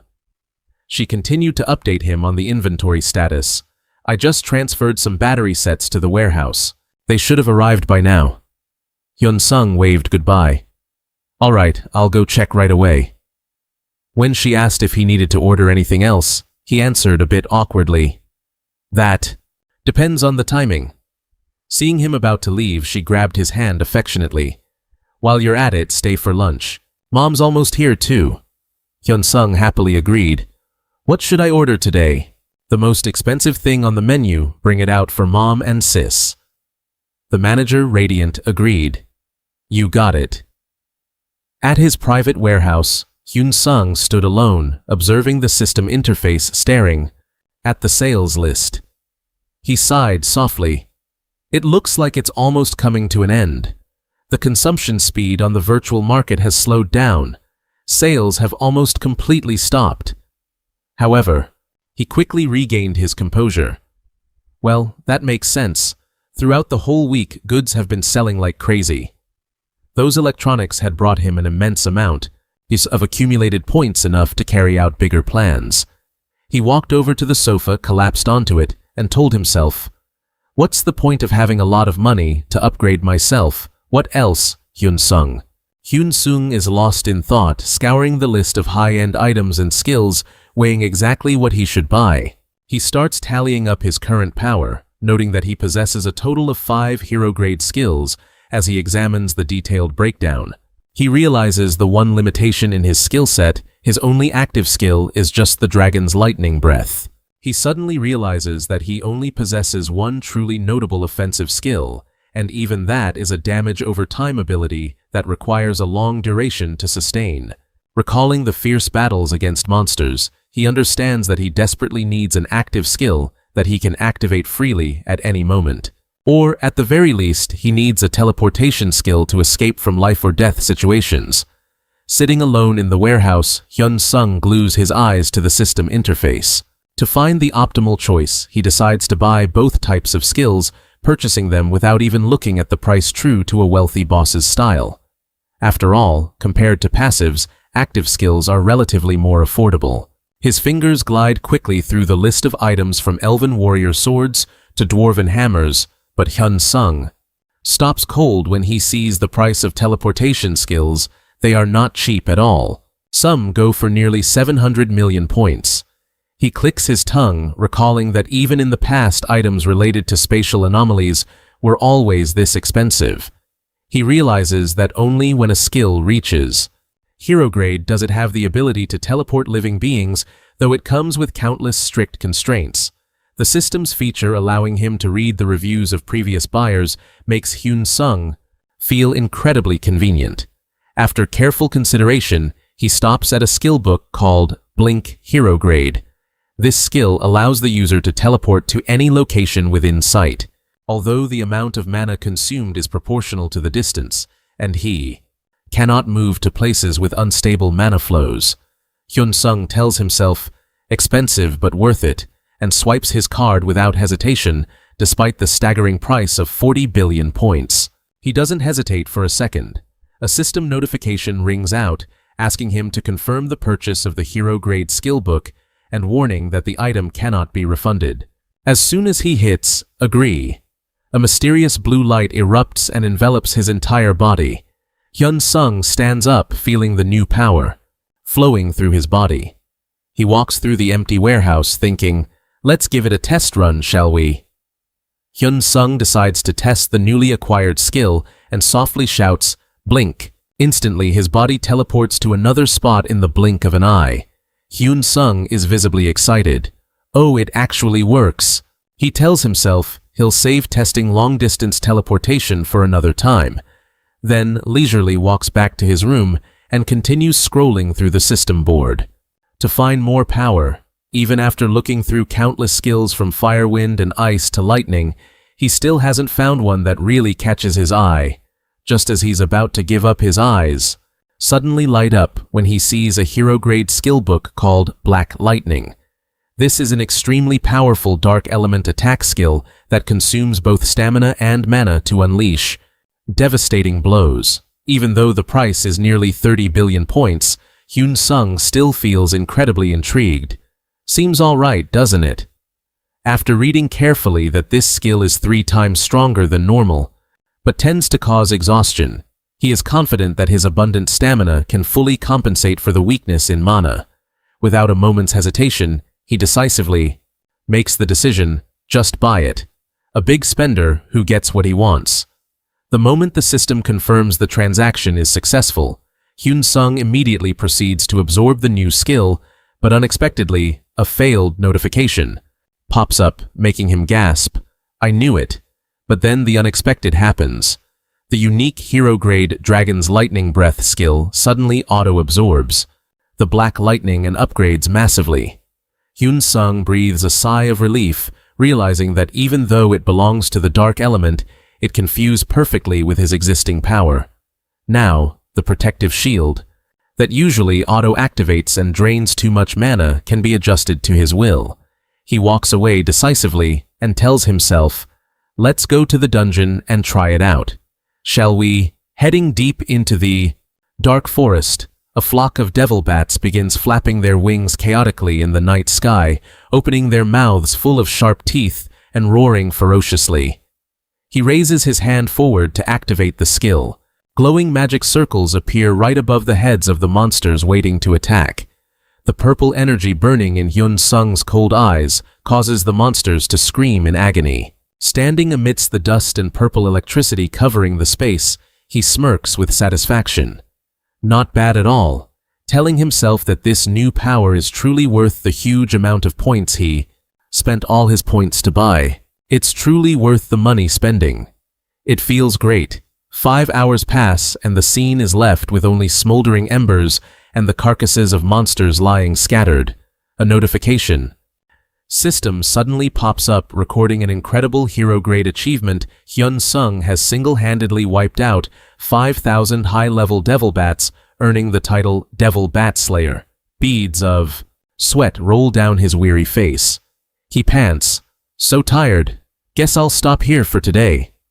Hyun-sung quietly leaves the dungeon just as the lights from the Hemet building begin to shine brightly in the middle of the night.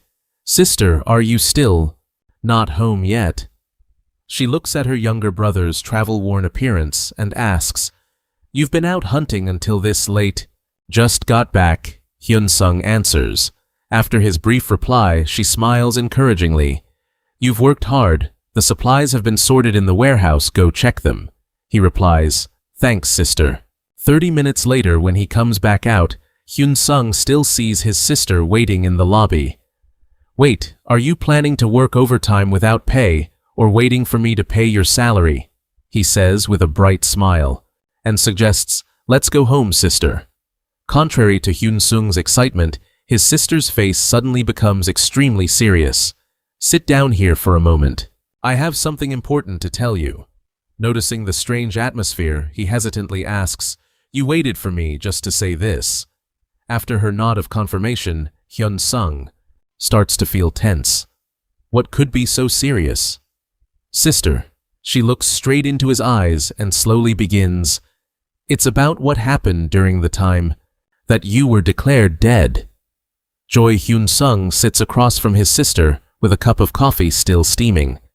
Sister, he says, in a low voice recounting the darkest days of the family. Mom was devastated when she heard the news of your passing, and after she woke up she cried for days on end. Hyun-sung lowers his head, listening with a guilty expression, but his sister emphasizes, the problem really started after that. On the table is a stack of stressful-looking documents. Those are the bills for compensation for equipment damage rentals and breach of contract fines.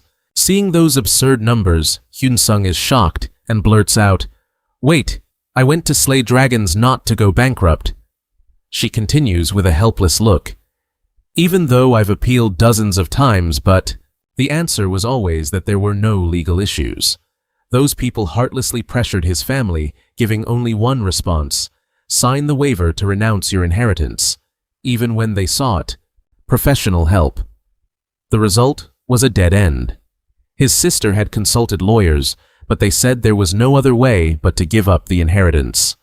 The cruelty didn't stop there. The rental house registered under his name was also demanded to be returned immediately. Hyun-sung gritted his teeth, clenching his fists as he heard about their greed. They even considered the living expenses his sister had been sending him for so long as illegal gifted assets and demanded they be returned. They even sent a formal request for the return of the mandatory inheritance share. His eyes blazed with fury, but his sister quickly calmed him down. Of course, things were resolved smoothly afterward. Hyun-sung was stunned when he learned the truth. A person named Shin Jun-ah had come. In person knelt and apologized, saying that there had been a mistake in the handling of the case. However, his sister remained suspicious.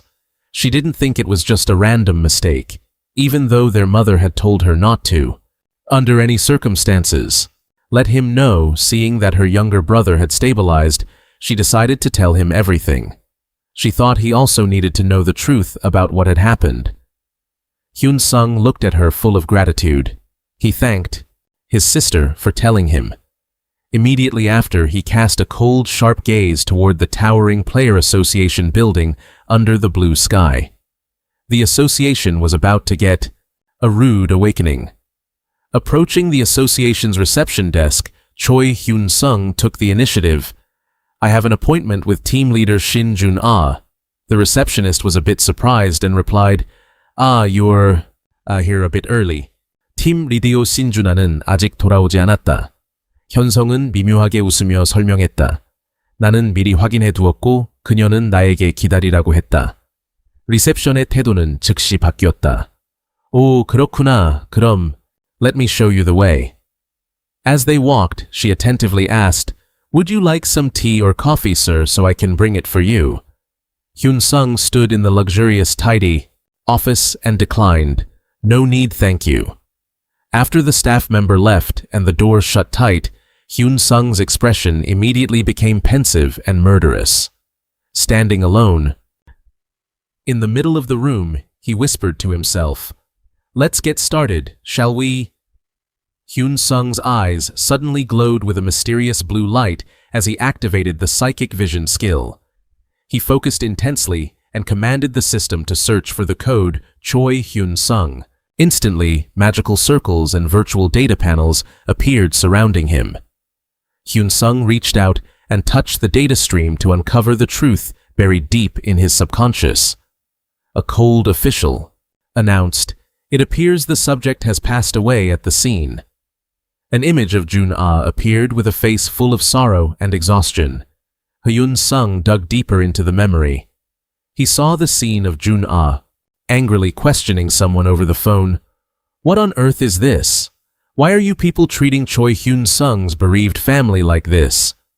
The voice on the other end replied calmly with a lifeless tone. "I already told you that's the regulation." The man coldly asserted, "I am only performing my duties in strict accordance with the regulations." The standard excuse of those bureaucratic leeches.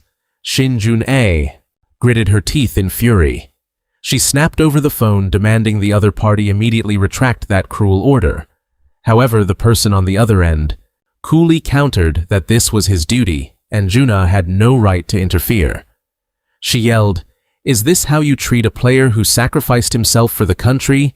The man still coldly used the regulations as an excuse to cover it up. Too angry, Juna slammed her hand on the desk and roared, "If I sacrifice myself, are you planning to handle me the same way? If this order is not cancelled, I will leave the association." The official on the other end sneered and threatened that such an act would be a breach of contract. Shinjuna firmly retorted, "Does a slave contract as abnormal as that even hold up under international law?" Immediately, an old man with a wrinkled face appeared on the other end. He growled, "Trying to hit a rock with an egg. I am the law. I am the heavens." The old man sighed, thinking she was being hysterical, and coldly hung up, looking at the phone screen that had just ended the call. With Minister Lee Hangu, Juna could only sit dazed at her desk with an exhausted look. Witnessing the entire event through his psychic vision, Choi Hyun Sung gritted his teeth in anger. "Trash!" Looking at Juna's back, he felt grateful that she had stood up to protect his family. She is truly someone worth being grateful to, he thought to himself. Having known who was behind everything, Hyun Sung pulled out his phone to check information on Lee Hang-gu, the minister of the Gate Management Department. His eyes turned sharp and murderous as he stared at the man's profile. He growled, "You old geezer, you're dead." The sound of heels clicked. Shin Jun-ah walked in and apologetically asked, "Have you been waiting long?" He quickly suppressed his murderous aura and broke into a bright smile, replying that he had only just arrived. Juna wondered what reason brought him there so suddenly, without prior notice. Hyun Sung's gaze suddenly became extremely serious. He stood up, looked her straight in the eye, and decisively declared, "I think we should cancel this contract." The sudden statement made Jun-ah stagger, sweat dripping down her face because she didn't understand what was happening. Choi Hyun Sung looked straight at Shin-juna and asserted, "I already know everything that Minister Lee Hang-gu intends to do." Hearing that, Shin-juna nervously lowered her head. "About that, I would like to apologize on his behalf." However, Hyun Sung quickly waved his hand. "No, Shinjun, there's no need to apologize. After all, the fact that everything was resolved later was all thanks to you."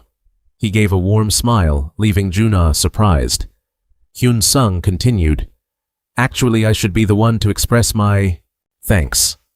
Seeing his demeanor soften, Juna earnestly said, "Please, boss, don't be angry. Let me go and discipline the leadership team in my department." Hyun Sung nodded in agreement. "That is, of course, something that should be done. However, I have one request." Juna anxiously clenched her hands in front of her chest. "Please tell me anything." Hyun Sung looked straight at her and declared, "I want to meet Minister Lee Hang-gu in person and receive an apology from him." The words made Juna gasp. "What?" At the same time, in the minister's office, a loud thud on the desk echoed. "Lee Hang-gu!" roared in fury. "That insolent brat, does he think he's something special just because he possesses an exclusive skill, daring to talk back to me like that?" He frantically questioned his subordinates. What did I do wrong? Tell me. The old man lacked the self-awareness to look in a mirror. A henchman hurriedly chimed in. It seems that because he's still young, he doesn't understand the ways of the world yet, sir. The other one added, The minister is only carrying out his duties according to legal procedures. We must lodge a formal protest immediately. Li Hanggu loosened his tie, gritting his teeth. Damn it! Yes, that's exactly it. I'm just trying to carry out my duties according to the law, so why do I have to go and apologize to a brat like that? He slammed his hand on the table again in anger. In the end, I didn't even do anything to him. The henchman standing nearby continued to flatter. Exactly, sir. Life, sir. The other man chimed in. The minister is only carrying out his duties according to legal procedure. We must protest immediately. Li Hanggu loosened his tie and gritted his teeth, shouting, Damn it! That's right, I'm only trying to fulfill my duties under the law, so why the hell do I have to apologize? To a brat like that? He slammed his hand down on the table in a rage. In the end, I didn't even do anything to him. The subordinate standing nearby buttered him up. That's right, sir. Minister, you've been so generous and tolerant, yet he shows no gratitude and dares to act out. We must teach him a lesson. Li Hanggu sneered. That's how it should be, but how? How do we teach him a lesson? As his subordinates stood there bewildered, the old man grew visibly anxious. This has already reached the VIPs. What are we going to do? A heavy silence filled the room, making him snap. You useless idiots! Do you have no solutions, just standing there yapping? The two henchmen could only bow in fear. We are sorry, sir. The minister suddenly commanded, Shut up, both of you, come here. Ignoring the confusion of his subordinates, he roared, Do I really have to lower myself and go to that brat's house to apologize? I am very busy. If he wants an apology, tell him to drag his own carcass here. The henchman scurried off to deliver the order. Yes, I will relay the message immediately, sir. Li Hanggu sat alone. His eyes burned with hatred as he clenched his fists. I absolutely cannot lower myself to go see that brat. Choi Hyun-sung stood in front of the government building thinking to himself, You made me come here, then you make me wait. I'm here and you're making me wait. He strolled through the quiet hallway, realizing he was later than planned, but told himself it wasn't a big deal. Looking around, he silently judged the place. This is nothing but a den of corruption, where major guilds and dungeon managers shake hands to exploit the system. Observing that the staff here were just ordinary people, Hyun-sung smirked. This might actually turn out better. The click-clack of heels echoed down the hallway. A female secretary in a black suit approached and signaled for him to follow. Please come with me. She announced briefly that the minister was looking for him. Hyun-sung stretched and stood up, responding casually, I understand. He followed the secretary into the office, preparing for a direct confrontation with the man in charge. As soon as he saw him, Minister Li Hanggu spoke in a condescending tone. So this is the battery seller kid? Looks pretty ordinary. He looked Hyun-sung up and down, noting that the boy was probably only as old as his own grandson. He sighed, full of prejudice against the youth of today.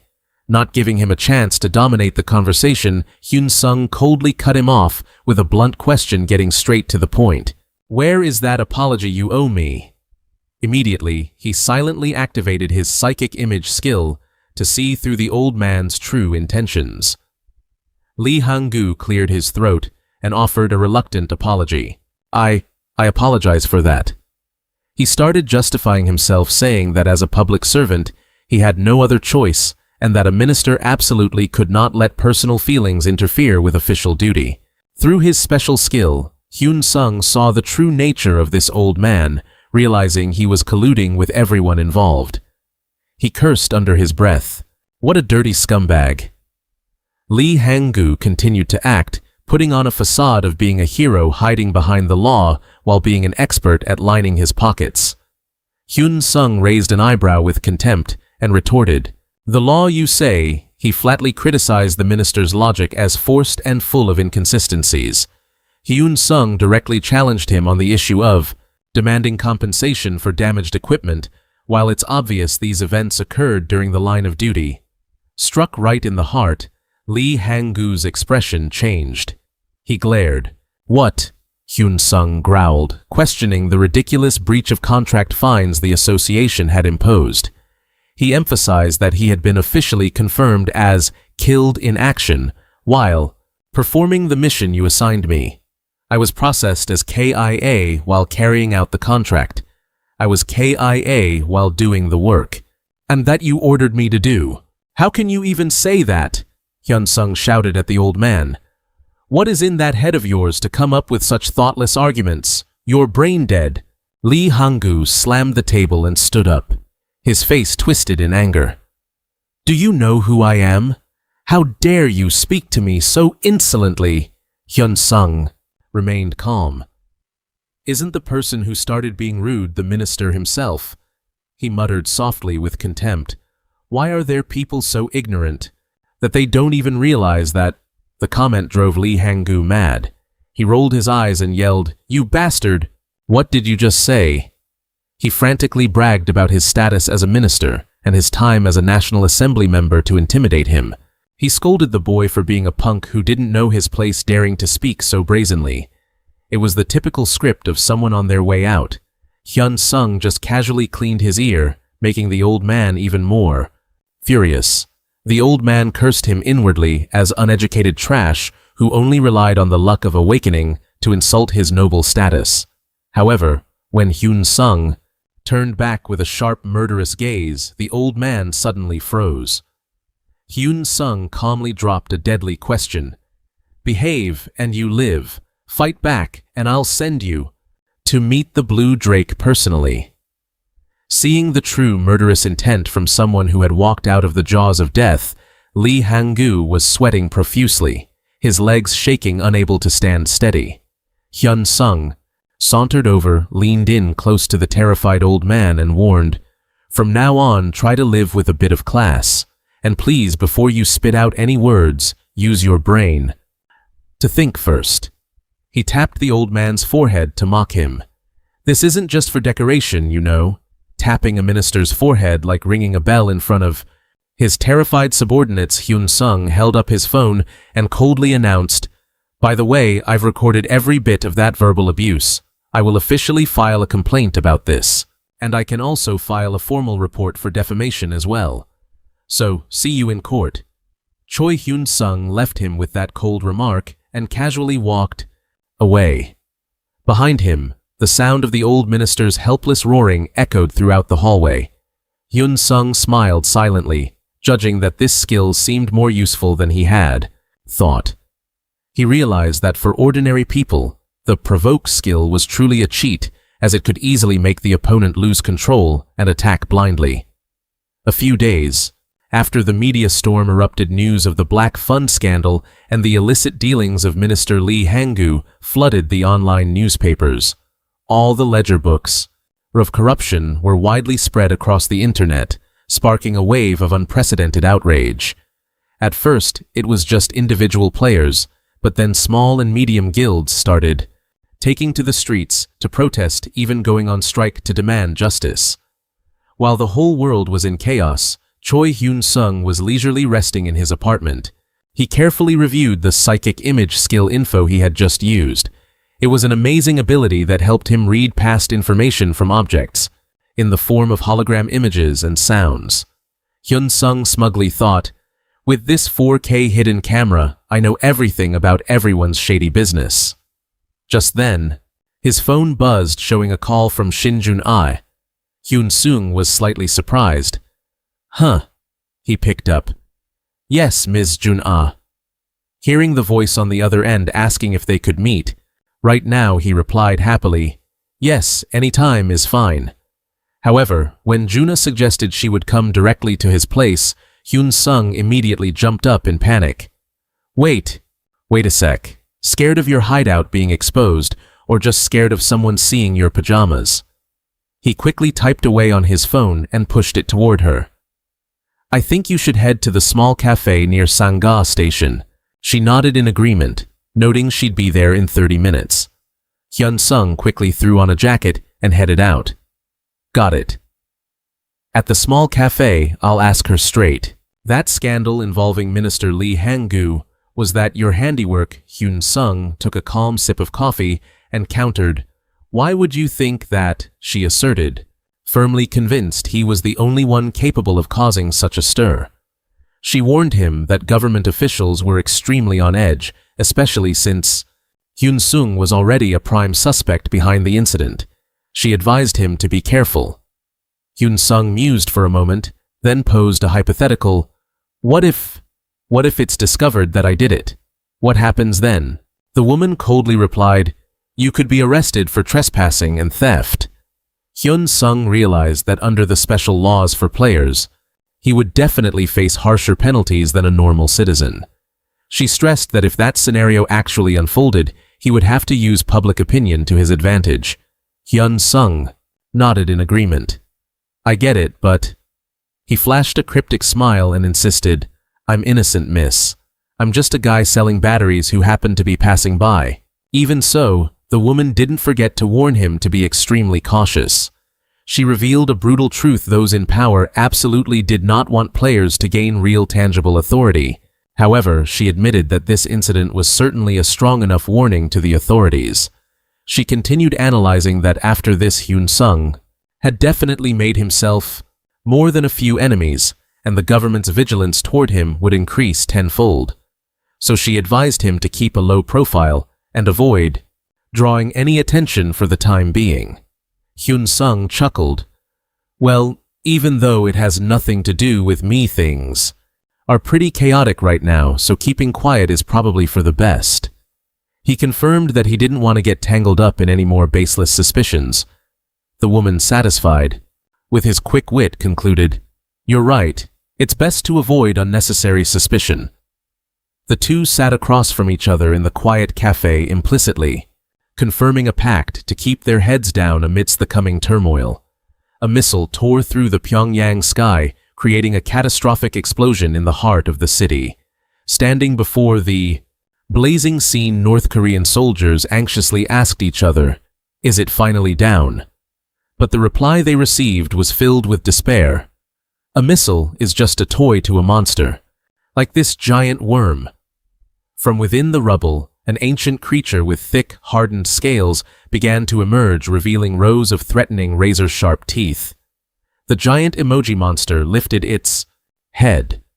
A soldier standing nearby was horrified to see strange droplets of fluid falling onto his face. He then screamed in agony as his body began to melt and deform in a horrific way. The entire city was collapsing with continuous explosions. Even advanced fighter jets were heavily damaged amidst the fire and smoke. Beneath the rubble of the skyscrapers, the emoji monster stood tall, an icon of destruction.